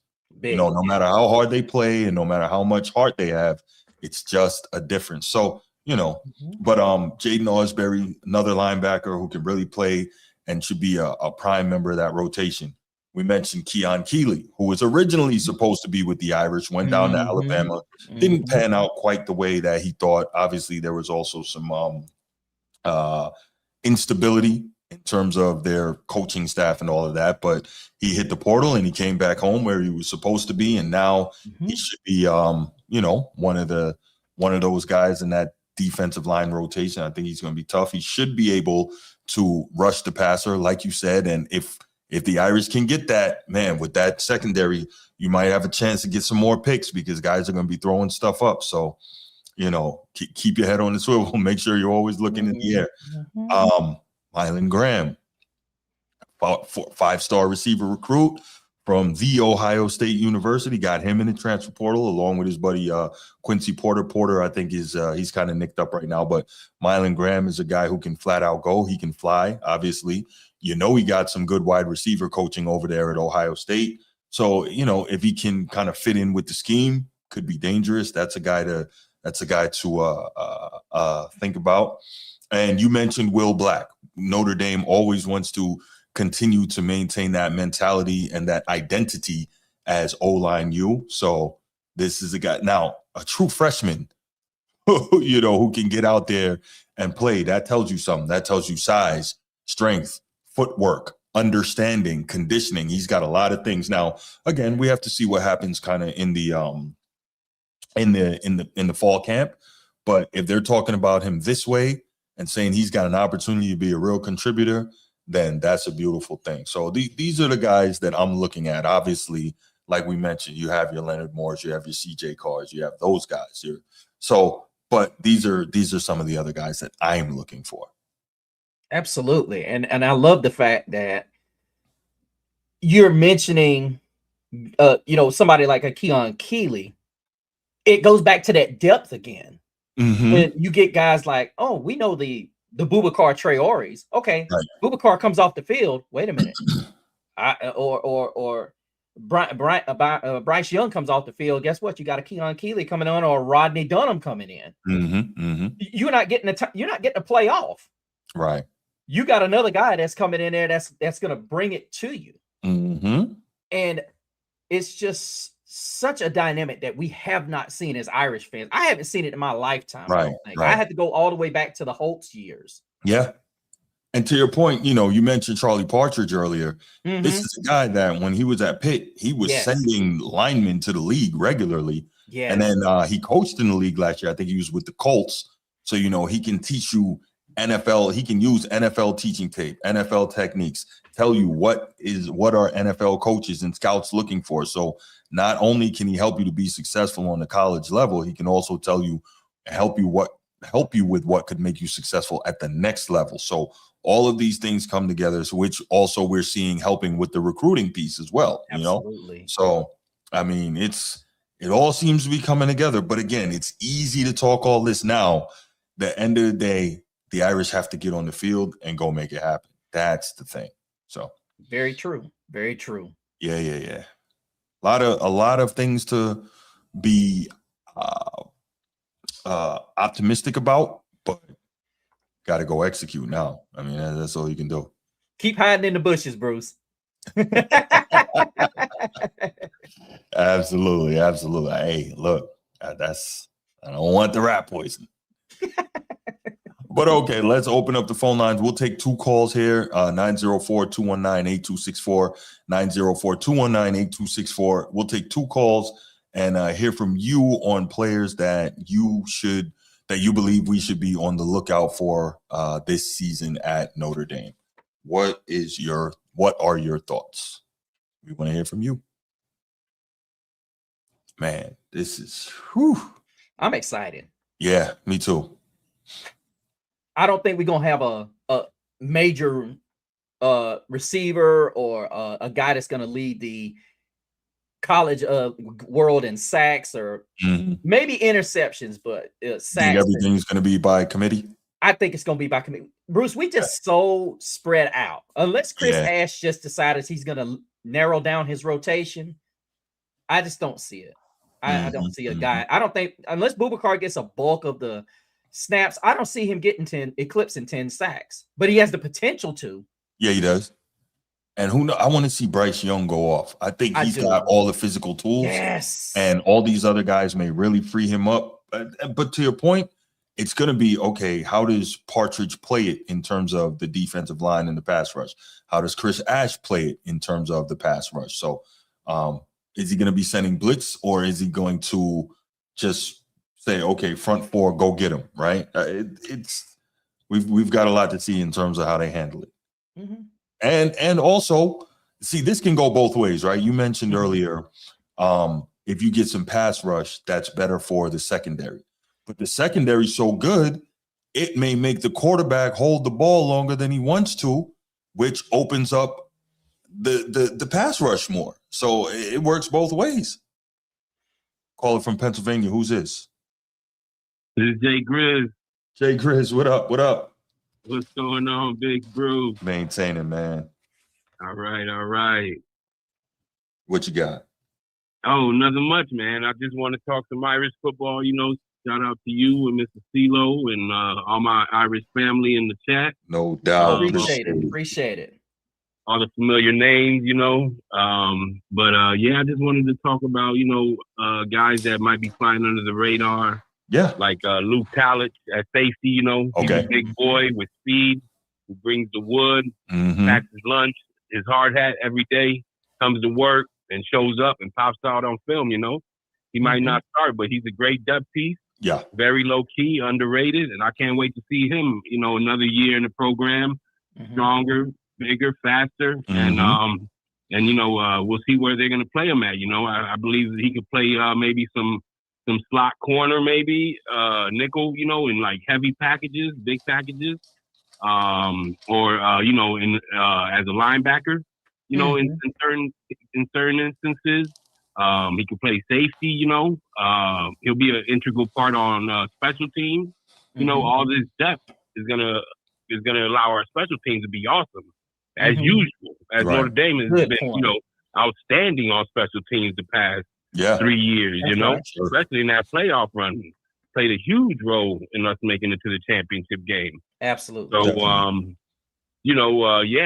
just excited to see everybody play. It's like, sometimes you'll be like last year, oh man, Love is hurt. We got Zadarian Price backing him up, and that's cool. But who's gonna back up JP? And now it's like, I'm happy to see whoever steps out there, whether it's a freshman, to the sophomore, or the third or fourth year backup player. I believe that I don't see any holes in the roster. The only hole I see is, like you guys said, backup QB and field goal kicker. We haven't seen what our field goal kicker is going to look like. Right, he's going to play a big role in those those big games at BYU and against Miami at home and against the school from Texas. I always forget their name. SMU. Yes, that's right. Correct. Yep. So I'm not I'm just excited, man. Usually I have a lot of questions in my mind. Well, and a lot of pessimism in different spots. But this is the most optimistic I've ever been going into a season since like the '80s. So I know, right? Yeah, I can't wait. I think a lot of us feel that way, man. Absolutely, a lot of us feel that way. We haven't seen a team this talented on both sides of the ball. It's just now, okay, can you put it together? And then not just that, can you make the run? Because you have to win 3 or 4 games to win a championship. But we could be in position, the Irish could be in a position to have a first round bye. So that could be official too, so. Absolutely. Yeah. I'm just hoping we don't get too overly confident. With the first few games, we come out on firing on all cylinders, and the competition isn't at the highest level. It doesn't, and we just coasting on cruise control. And then when we get, punched back in the face, what are we gonna do? Right? Are we gonna get back up and fight, or we just gonna start questioning our own abilities? And you know what I mean? So hopefully we don't get too overly confident. We stay humble. We take it one game at a time. Exactly. Exactly. Take every week as week 0, and don't take anyone too lightly. No, can't do that. Just play our game. That's right. No, absolutely, man. Good stuff, Jay Grace. Good stuff. You are. Yeah, thank you. Yeah. Appreciate it. I appreciate your work. I'm always following you. I might not always be in the chat. I'm always following all you guys. I love the content, and I appreciate you gentlemen's hard work and effort. Thank you. Thank you, man. We appreciate that as well. Great talk on the Luke Talich point, because I've been hearing rumblings out of South Bend that he's actually going to play some up on the ball linebacker. They're going to play him in the box in some instances. Okay. Yeah. Like it. All right. Let's get to the final topic, and then we will call it a night. But this one, we'll have a little bit of fun. We will veer off of Notre Dame a little bit because we have to talk about this, don't we, Mr. CeeLo? Oh, absolutely. We can't let them get away with that. No, we cannot.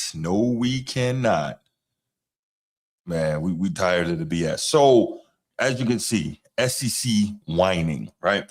So we know that for a while the SEC was, the best conference in college football. They were doing their thing. They were winning the championships across a number of schools, but mostly held down by Saban and Alabama's 6, right? Mm-hmm. But you would have some more sprinkled in here and there. And then after Saban started winning, you got Kirby Smart pick up 2 back-to-back. But it hasn't been the same since then.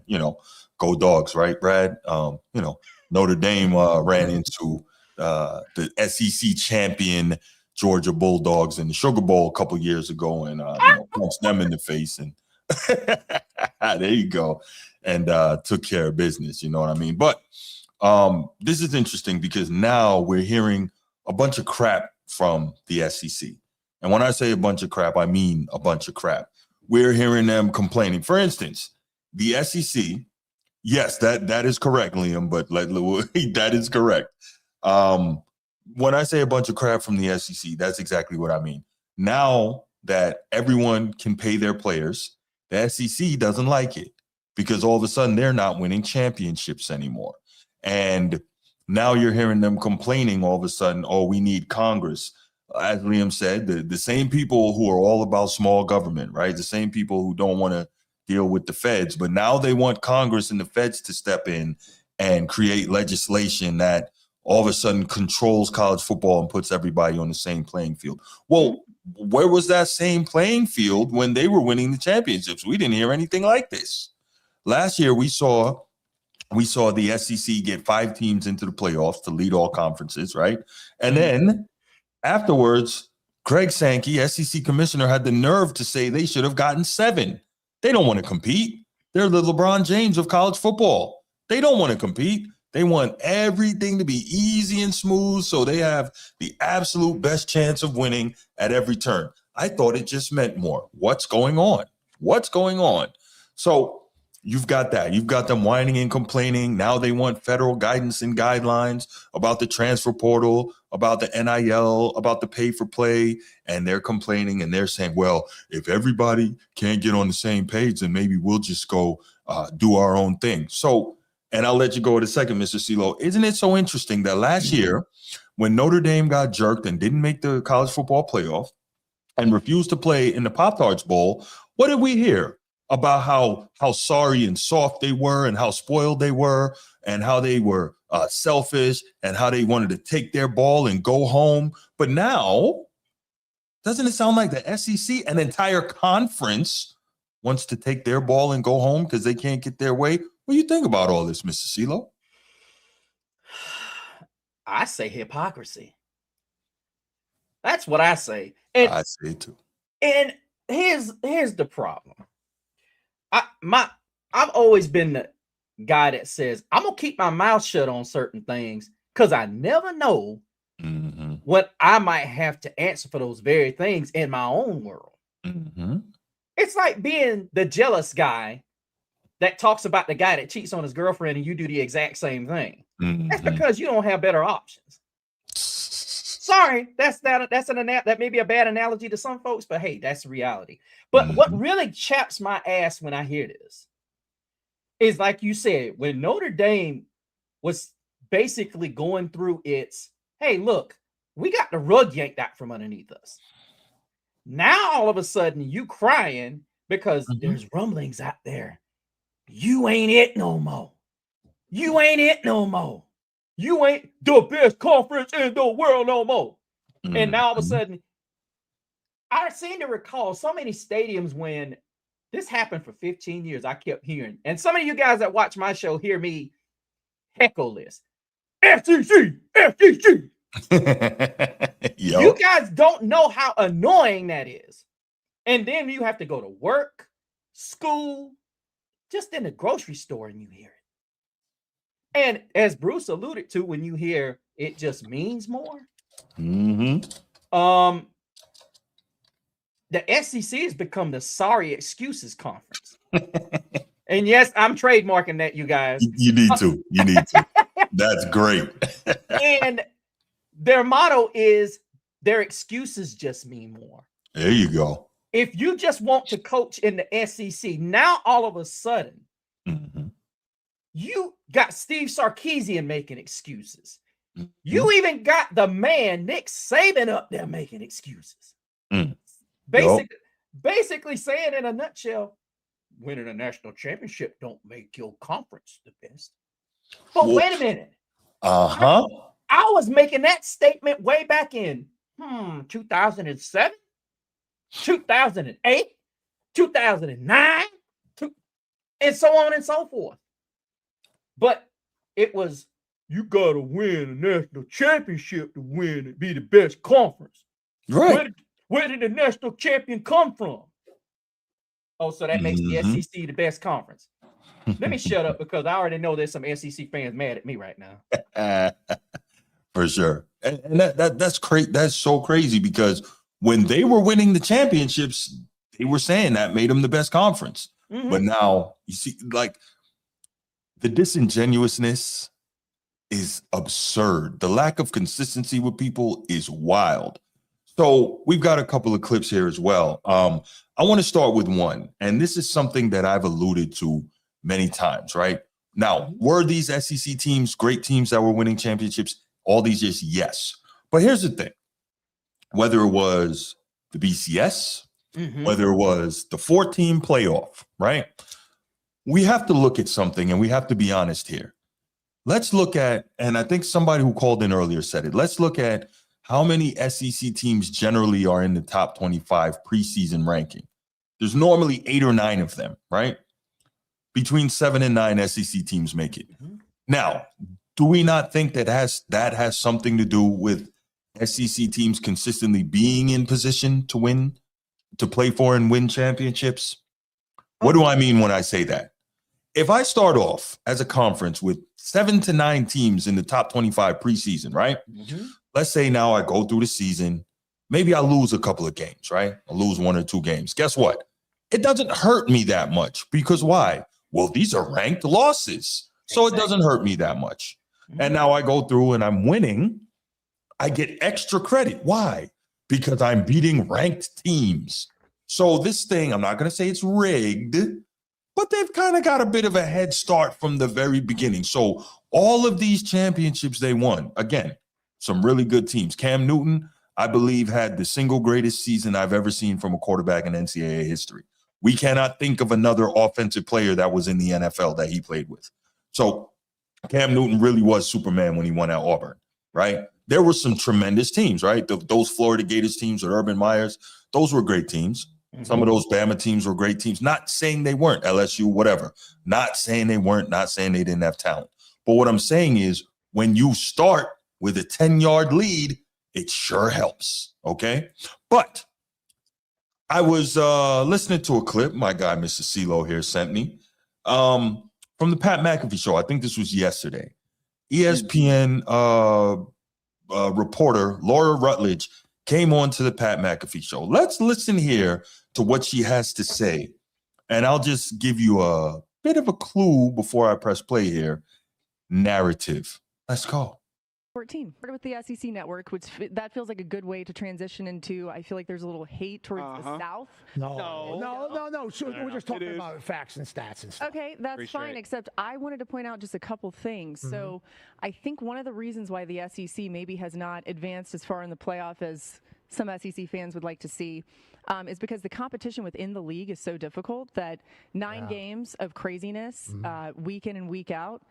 Little different than other parts, other conferences. I'm not dissing on the Big Ten. Yeah, they cannibalize each other. Right. Yeah, and so they by the time they get to the end, there's not many left. For one, they eliminate each other, but furthermore, they're gassed. They're injured.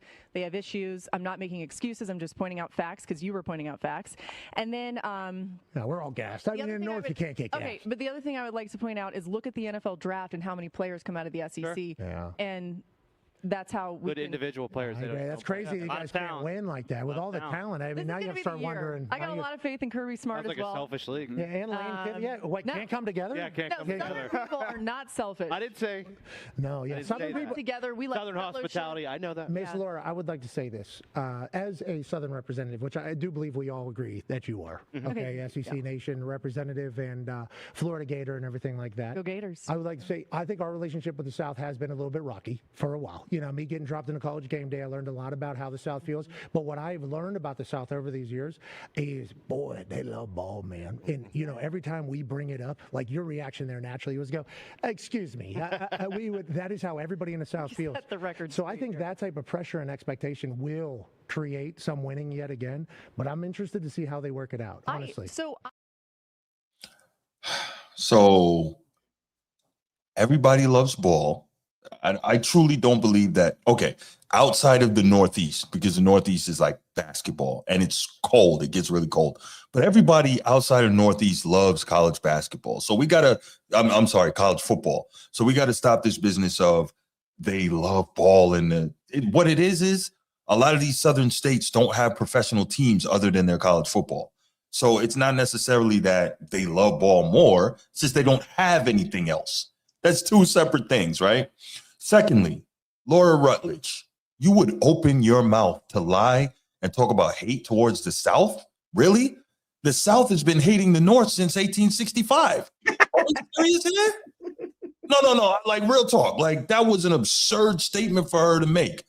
Hate towards the South? Are you kidding me? Come on, man. If you feel that there's hate towards the South, you're only getting back what you put out. We know that. Come on, man. But look, yeah, let's do this because the SEC brought this on themselves. Sure. When you go into these games, I don't care who started the narrative, whether it was the fan base, coaches, personnel. The reality of it is when you go into a stadium and an SEC team beats anybody, who made this a big deal? The SEC did. Yup. All that I just chanted earlier, SEC. How many times do you go into a facility and these fans of other conferences are chanting their conference? Right. It's just another game to.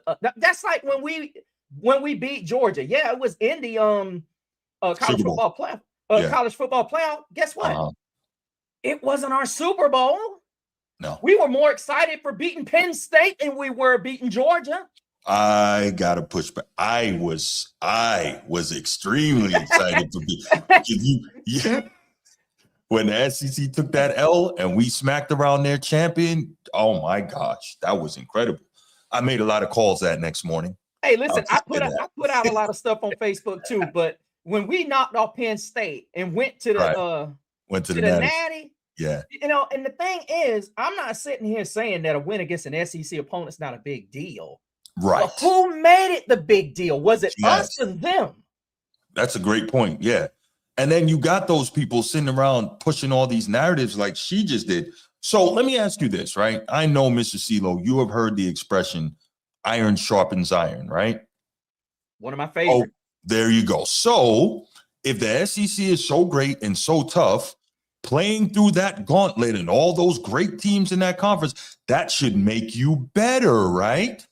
So that when you play the teams outside of the conference that aren't as good as what you faced all year, you should be monkey stomping them, correct? Absolutely. I'm glad you said exactly what was on my mind. Okay. You said exactly what the narrative should be. You're sitting here trying to say, well, here's the thing. I've heard people from Kirby Smart talk about the time frame in between the first game of the college football playoff, to Laura Rutledge talking about how they cannibalize each other. And Pat McAfee was trying to push the narrative. They cannibalize each other. But here's the thing. You don't cannibalize each other when you got teams like South Carolina last year starting in the top 10, Florida, starting in the top 15, Florida starting in the top 25. You had two teams that weren't even worthy of being in the top 25 that started there. And you had teams like Vanderbilt that were pushed to the top because they got smacked around.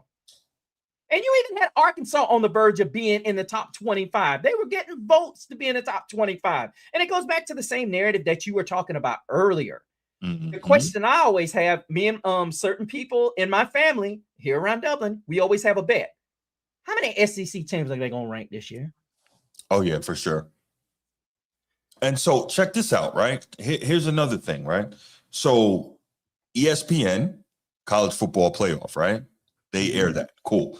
Okay. Now, you heard what Laura Rutledge just said, narrative. You heard Pat McAfee pushing more narrative. Are you guys aware that ESPN has a 72% controlling ownership interest in the SEC network? I knew that. 72%, Mr. CeeLo. That's why we hear all the propaganda. Again, nobody is saying that they don't play good ball down there, because they do. Saying they don't have great athletes down here, because they do. That's not the argument. But all the extra propaganda, it's phony. They have a 72% controlling ownership interest in the SEC network, which means it is beneficial to them, ESPN, to push this narrative. But if you push that narrative, what happens is you get people around the country believing that their football programs are not on the same level. Right. And so when you start seeing the Indianas, the Ohio State's finally ascending back to where they were, or the Michigans, the problem is it becomes they did that. But then when you get folks like you and myself that understand that there's good football nationwide. That's right. And the truth of the matter is, we talked about this before we went on air. I wish that the NIL and the college football playoff, the 12-team playoff, did not really come on the same stretch as they did, because I really wanted to see, like we were alluding to earlier, to see if those earlier SEC titles could have truly been challenged, because the BCS era, I'm sorry, there were some really good football teams that did not play for a national championship. Yeah, for sure. Check out the Cardale Jones national championship Ohio State won. Would we have had those Ohio State champions in BCS? The answer is an unequivocal no. Right. Yeah, no. It's look, man, it's such a bunch of BS. And that is why I absolutely love to then hear things like this. Let us just get right to it. Let's cut to the chase. Football season. The last day of Big Ten Media Days in Chicago. The last coach on the stage is defending national champ Curt Cignetti of Indiana. The final question asked to him: can you tell us if the grind of the Big Ten season prepares you for the playoff? His answer: a shot to the South. Here it is. I think your job as a head coach and the assistants is to equip your roster, make it as strong as possible with adequate depth at every position throughout the team. When you play that many games, you're going to get some guys dinged and injured. Things happen. Next man up mentality. The Big Ten is the best league in football, and a lot of really good football teams. It's hard to win on the road. Very physical football teams, very well coached. It definitely prepares you for the playoffs. There's no doubt about it. The numbers speak for themselves. I mean, we don't run a hype machine up here in the Midwest. We believe everything's earned, not given. And when we fall short, we say we fell short. We don't cry a river, whine, and complain. All right? And that's why we're the best. I like that. I like that. Oh, my goodness. Yeah. I don't have no. I can't do it. I can't go after that. That is too funny. That is too funny because, look, as a coach myself, look, your job is not to make excuses for your team. And who does that sound like? Coach Marcus Freeman. Mm-hmm. I respect Curt Cignetti, and the shot that I took at him last night was just a joke, Bruce. It does. It's nice to have Mark Cuban's wallet, though. But it is. Nothing but respect to Curt Cignetti, and I am glad somebody had the gall to actually put that on the table, because realistically, guys like Greg Sankey have empowered his coaching staffs, his teams, his fan bases to just go on these kind of tangents when they don't get their way. Nobody said that the SEC was not a good conference, but to sit here and just create this narrative like, oh, pity SEC, we just we're still good. No, Curt Cignetti is basically telling you in a nutshell, you don't cry for it. Right. You go get it. Go get it. Which is what you were doing years before when we saw Auburn with Cadillac Williams and Ronnie Brown, who got left out of the BCS. They were going for it. They didn't do all this whining and complaining. Right. And the Mark Rick's Georgia teams. Shout out, Brad. Those Georgia teams were pretty good. But the truth of the matter is they could never quite get over that hump. Yeah. Exactly. So, when you hear a guy like Curt Cignetti right the wrong, but I don't think anybody else is going to take a shot at him.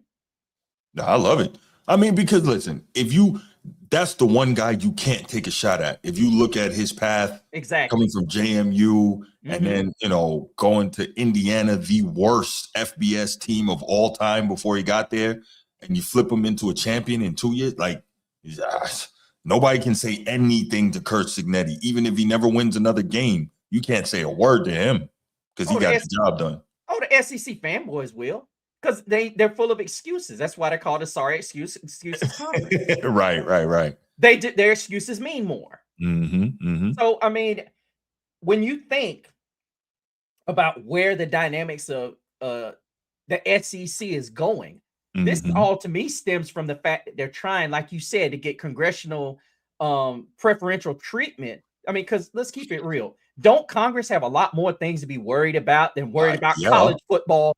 Yeah. but to your point, Mr. CeeLo, they never gave 2 squirts of monkey piss about Congress until they stopped winning championships. They never cared about having rules everyone can abide by when they were taking the money through the back door. They didn't care anything about that, We got proof on that. Right. From the man himself, right? By the way, did I tell you I met Coach O my first time at Notre Dame? No, you didn't tell me that. Yeah, I was just out there walking around and I saw him jogging and I was like, Coach O? He's like, yeah. I said, I'm gonna stop right up over here. And when he stopped, I got a picture with him, talked to him for a second. He was nice. He was cool. I imagine he was. I mean, he's not a bad dude. And the thing is, there's a lot of guys like him, in my opinion, whom I don't want to say fit the narrative of the old school type. But to me, he was a guy that I honestly thought LSU ran him out of town. You know, I think they ran him out of town worse than they did Brian Kelly, because unfortunately, to me, he wasn't press friendly. And it wasn't he was a mean guy. It's just that, you know, he was not as articulate as most people, and he was kind of to the point. You know, and you know, I had a lot of like for him because I liked his interviews. I enjoyed his interviews. Oh yeah, he's very entertaining. He was to the point. Didn't he? Who was it that was it USC where he was wearing the powder blue sissy? I think it was. But he got straight to the point. Man. It didn't matter. I mean, that was like when people are entertained by Lane Kiffin's speeches. I'm like, you know, but when we start going around this merry-go-round of the SEC is upset because they're losing credibility now. It's not like no one took it from you. Oh, let me back up. Hold up. No, we did take it from you. You lost something that you hyped up. And realistically, nobody looked at this whole conference talk until you guys started talking about it. Right. This has been a dumpster fire that's been 25 to 30 years in the making. And now you want to whine about it because finally it's blowing up in your face. You're trying to move the goalpost and say what these requirements are to be a top level conference. Wait a minute. What gives you the authority to decide what makes the top conference? I mean, it's just an interesting twist, I think. Very interesting. And to keep hearing people at ESPN continuing to see narrative. And like you said earlier, how many more representatives do you need before? I mean, how many flips at the coin do you need before it's on heads? Right.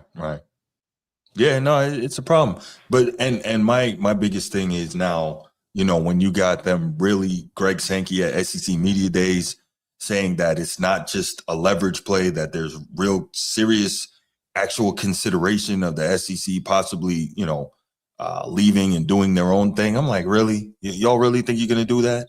Like, so you're telling me your SEC fans are just going to want to watch y'all play just against each other, period, into perpetuity?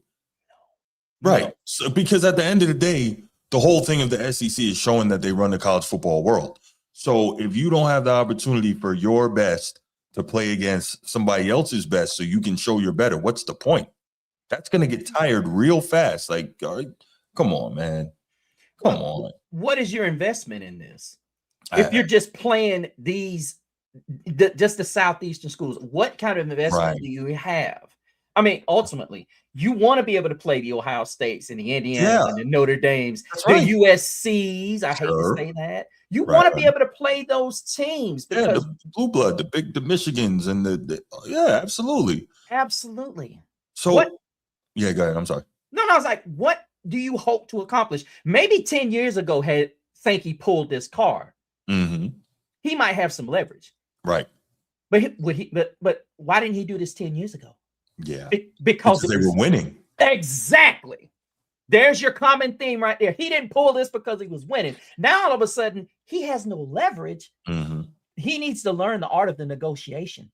Right. You have to have leverage. Or you can pull something like this. And here's the next question, Mr. CeeLo.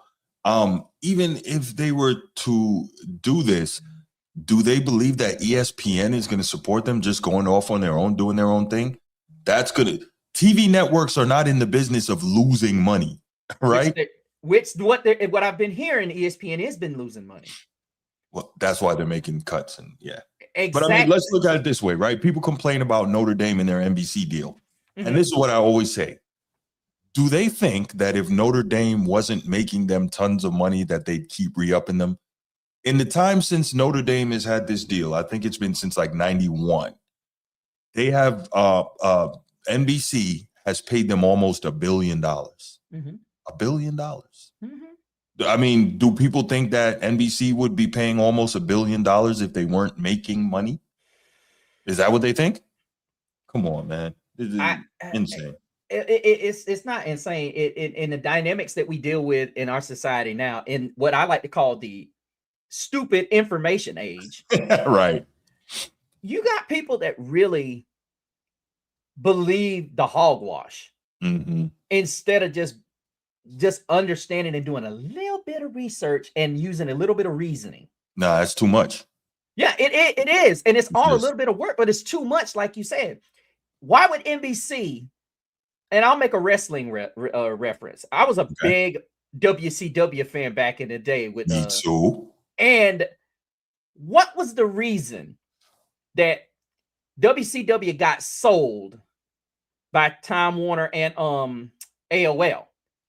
Because it wasn't making money at the time. They overpaid all these older stars to try and and they ended up hemorrhaging money, so they had to sell it. Absolutely. And Ted Turner was not over it anymore. Now, God bless his soul. And the reality of it is, if NBC was doing so bad, I want all you haters out there to watch when I say this. If they doing so bad, right? Why are we still on TV every Saturday? And why is ESPN taking our games? Yeah. Well, according to Cam Newton, Notre Dame gotta find some way to be all up on somebody's TV. Right? Isn't that what he said? That's what he said, right? That's what he said. Okay, just checking, you know. And you took a 17-minute segment to put us on TV. Wah. Make it make sense, Mr. CeeLo. Make it make sense. I might ask my 3-year-old daughter to make it make sense, but it don't make sense. She might be able to do that because she'll make more sense than Cam Newton. I don't know. I might have to find a Netflix episode of that favorite cartoon she loves to watch. Maybe she can make that make sense to me. Right. For sure. I just don't get it, and I'm not trying to, but it's like we always get on here and we try to present facts and the truth about this idea that number one, that you have the right to play victim to a narrative that you created. How can you do that? How can you do that? You can't play victim to a narrative that you birthed. Right. Makes no sense at all. And then you want to cry when I only heard Kurt Signetti say something about the Big Ten. I've only heard certain platforms and certain entities in the news media say that the Big Ten is the new big dog. Kurt Signetti's one of the first guys I've heard run around talking about the Big Ten is the new big dog. I don't hear them. Kurt Signetti's going to talk. I mean, that's I win. Google me. He's going to talk, and he's backed it up, so he can do that. By the way, he also can talk, especially about that other conference down south. Why? Because he smacked their standard bearer 38-3 in the damn playoff last year. That's exactly right. And like I said before, you got to be careful who you piss on, because eventually it's going to become a day when you're going to be the one at that other end and you getting pissed on. And right now, the SEC and all of their, I guess you could say, money machine or their mouth machine. Yeah. They're trying to retract a lot of statements like Nick Saban did. Right. When he said, we got a lot of teams top to bottom. That wasn't always the standard. No. That wasn't the standard. And I'm going to be honest with you. I question whether or not your records don't mean jack to me. I want to see you on the field. Prove. Sure. No doubt. All right. Let's, we'll open up the phone lines for the last time. We'll take a quick couple calls and then we'll get you guys out of here, man. We're so grateful that you joined us. 904-219-8264, 904-219-8264. Come on. If you're an SEC fan out there, let us know what you think about what we have to say. Are we just haters? Are we lying? Are we disingenuous? Come on. We want to hear what you have to say. Because I don't know about you, Mr. CeeLo. I get that all the time. Oh, you just hating on the SEC. Really? So tell me what I'm saying that's not true. Oh, you just a hater. Yes, I get it. But tell me what I said that's not true. You just hating. Oh, okay. No real rational response. None. But none. Just a hater. That's okay. Yeah, just a hater. Just a hater. I don't hate. I participate. There you go. There you go. But you know what it is? If you're not glazing, you hating. That's what modern discourse is. If you're not glazing, you hating. But yeah, that's kind of how this thing goes. SMT Media Network says SEC got some good ball players. The narratives are over. Absolutely. And that's our whole thing. Nobody in their right mind can deny that the SEC doesn't have great players, hasn't had some great teams. Nobody is saying that. But all the extras, nah, man, too much. Too much. It's the overinflating that is just so irritating. Stop overinflating it. Seriously. That's what it is. Yeah. And now it's even worse now that, you're not getting your way. So you're out here crying and whining like a baby, man. Cut it out. But yet you're telling us not to whine and cry. Yeah. Facts. All right. Well, it looks like we're not going to get any calls on this topic. So we are going to wrap it right here. Mr. CeeLo, man, this has been great kicking it with you. I have enjoyed this. Question, where can the people find you? The people can find me at Talk Like a Champion on YouTube. And I also have a Facebook page where you guys can take polls and whatnot and see what me and Bruce be chit-chatting about and whatnot. And want to give a huge shout out to my wife and kiddos. Y'all need to be in bed. Also big shout out, thank you to Brad. And always thank you, Bruce, for allowing me to come up here on this. This is an honor and a privilege, and I love it. I'm glad to have you here, man. Glad to have you here. Next time we got to try to get John Kennedy from Always Irish to join in the party. Big shout out to John Kennedy as well. Absolutely. Oh, here we go. We got a call before we go. Sneed got what you need. What up, man? What's going on, brother? Salam, Bruce. What's going on, bro? Alaikum salam. Where are we still live, bro? Did I make the cutoff, bro? Yes, we are still live. We're still live, bro. All right, man. Hit that like button. Hit that subscribe button, man. Absolutely. What you got, man? All right, man. The SEC got some good football players, Bruce. For sure. They have some good talent there. But we ain't got to overstate it like they ain't got no ball players nowhere else, bro. There you go. Like we ain't got players going to the league. I don't know. And impacting winning in season 1. I didn't think wide receiver U was in the South. I'm just saying. I think wide receiver U is somewhere in the Midwest, ain't it? That's what I thought, up north, That's what I thought. They wear scarlet, don't they? They do. I think so. I think they do. you know? Yeah. Well, somebody and a lot of these real important playoff games and bowl games. I mean, Big Ten been in them. That's right. Well, there was a wide receiver that just got paid that wore the scarlet by the New Orleans Saints today. That's right. Yes, sir. Right. Olave just got his bag. 90 mil guaranteed. That's right. These players are everywhere, man. I mean, yeah, they got a lot of talent down there for sure, bro. But we ain't got to lie to exaggerate and embellish and act like there's, substantially more in a certain place. Just not true, man. These guys are all over now. Right. Well, when you ain't used there's a reason why Nick Saban left, bro. I said that earlier. Yeah, he didn't want to deal with this. He's like, things just ain't what they used to be. Right. Yeah. No, the only thing I'll give him is that I guess two things. One, his legacy is so set in stone. He got 7 national championships? Like, he's like, yo, I made all this money. I got all these chips. Everyone thinks I'm the GOAT. I could roll out. And then 2, even if he had stayed, and I can understand this part, the idea of constantly having to re-recruit your players, that's got to get exhausting because you have to recruit against the transfer portal. You got to recruit, against other people offering NIL, a bigger quote unquote bag. Like there's a lot to it. So you can recruit guys, but being able to keep them. And then you got players that are like, trying to extort you during the season or going into a bowl game or hey, coach, I'm not playing if I don't get some more dough. Well, that's not what you agreed to. Well, hey, sorry. You know what I think? Bruce, you know what I think he didn't want to face? The potential of a player leaving once he's been recruited. Oh yeah, for sure. I didn't think he wanted to face that as a possibility. Like let's say he recruits a player 5-star, right? Mm-hmm. And let's say he redshirts, but he leaves in the next offseason and goes somewhere else. Right. What would be the narrative? Oh, guys leaving St. Nick, guys leaving Alabama. You know, like he didn't want to be a part of that, bro. Nah, I agree. That was some of the same sentiment that I was referring to. Nick didn't want to have to go through the process of, I got to keep recruiting this guy. It needs to be the old school way. When you sign on the dotted line, you're here for 4 years. Well, I wouldn't want to have to constantly re-recruit either, but I get it. That's the new world. So yeah, but it's not making the game worse. You know what I'm saying, Bruce? Right. NIL and the way that it's not making the game worse. It's making it more dynamic. If you look at these conferences, there's like a shift every single year. Mm-hmm. I agree. Yeah, I agree. Sure. You know, there could be, maybe SEC is due for a good run.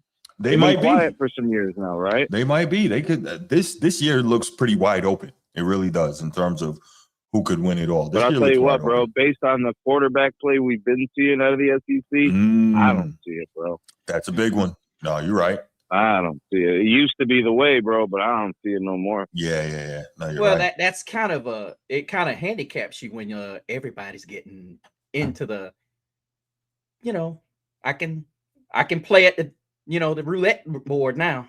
Everybody can play there now, so it's not you know, where only certain teams can throw their bag in. Now we can take the money through the front door. You know what else I think is going on, Mr. CeeLo? I think the coaching matters more than ever now. Agreed. You can't just recruit great players and let it ride because I got all this talent. You actually got to coach and scheme, and you got to get these players in a position to find success. You know, some of them might actually have to overachieve in order for you to win. You know what I mean? No, Sneed, you're absolutely right. And the thing is, when you talk about the Nick Saban effect, what is difficult for people to wrap their heads around, you have to keep the kids interested. You know, especially if you're asking a kid that's possibly a 5-star, hey, I've got you down on the 3rd on the depth chart, but we're going to try and figure out some way to get you on the field. Whereas you probably have the old school Nick Saban effect. You're redshirting. This kid's a 5-star. How are you going to talk this kid who's getting boatloads of cash and probably going to be at least nonetheless a possible major contributor as a freshman to sit at Alabama? So you're absolutely right. But there's going to be another Indiana next year. I don't know who it's going to be, but somebody's going to have that kind of magical season too, and they're going to have a good run. Who knows? Maybe it's Oregon. You know, I don't know who it's going to be, but somebody. And that's fun. Having a new champion, having a different champion, having an unexpected champion, maybe having a 2 or 3 year run where it's really good, and now that puts that team on the map. You know, it's been good for the sport. Hey, man, like I said, hit that like button. Hit that subscribe button. You guys were great today. Thank you for the show. I'll leave it at that so you guys can wrap up the show. We out of here, man. Appreciate you, Sneed. Appreciate you, Sneed. Be safe, buddy. God bless you, buddy. Oh man. That's a great call. Homie Yasmin. All right. So we are going to go ahead. We're going to leave it right there. Thank you guys so much. Thank you, everybody who tuned in. Thank you if you're watching on the replay. Again, make sure you like, subscribe on the way out. Make sure you like, subscribe, hype a video, do all the things as well. Go to the Talk Like a Champion podcast on YouTube, like and subscribe there also. And we hope with that. Not we hope. God willing, we will do this again soon with Mr. CeeLo, and we will try to get John Kennedy from Always Irish in as well. So, y'all have a great night. Thanks again for tuning in, and we out. Peace.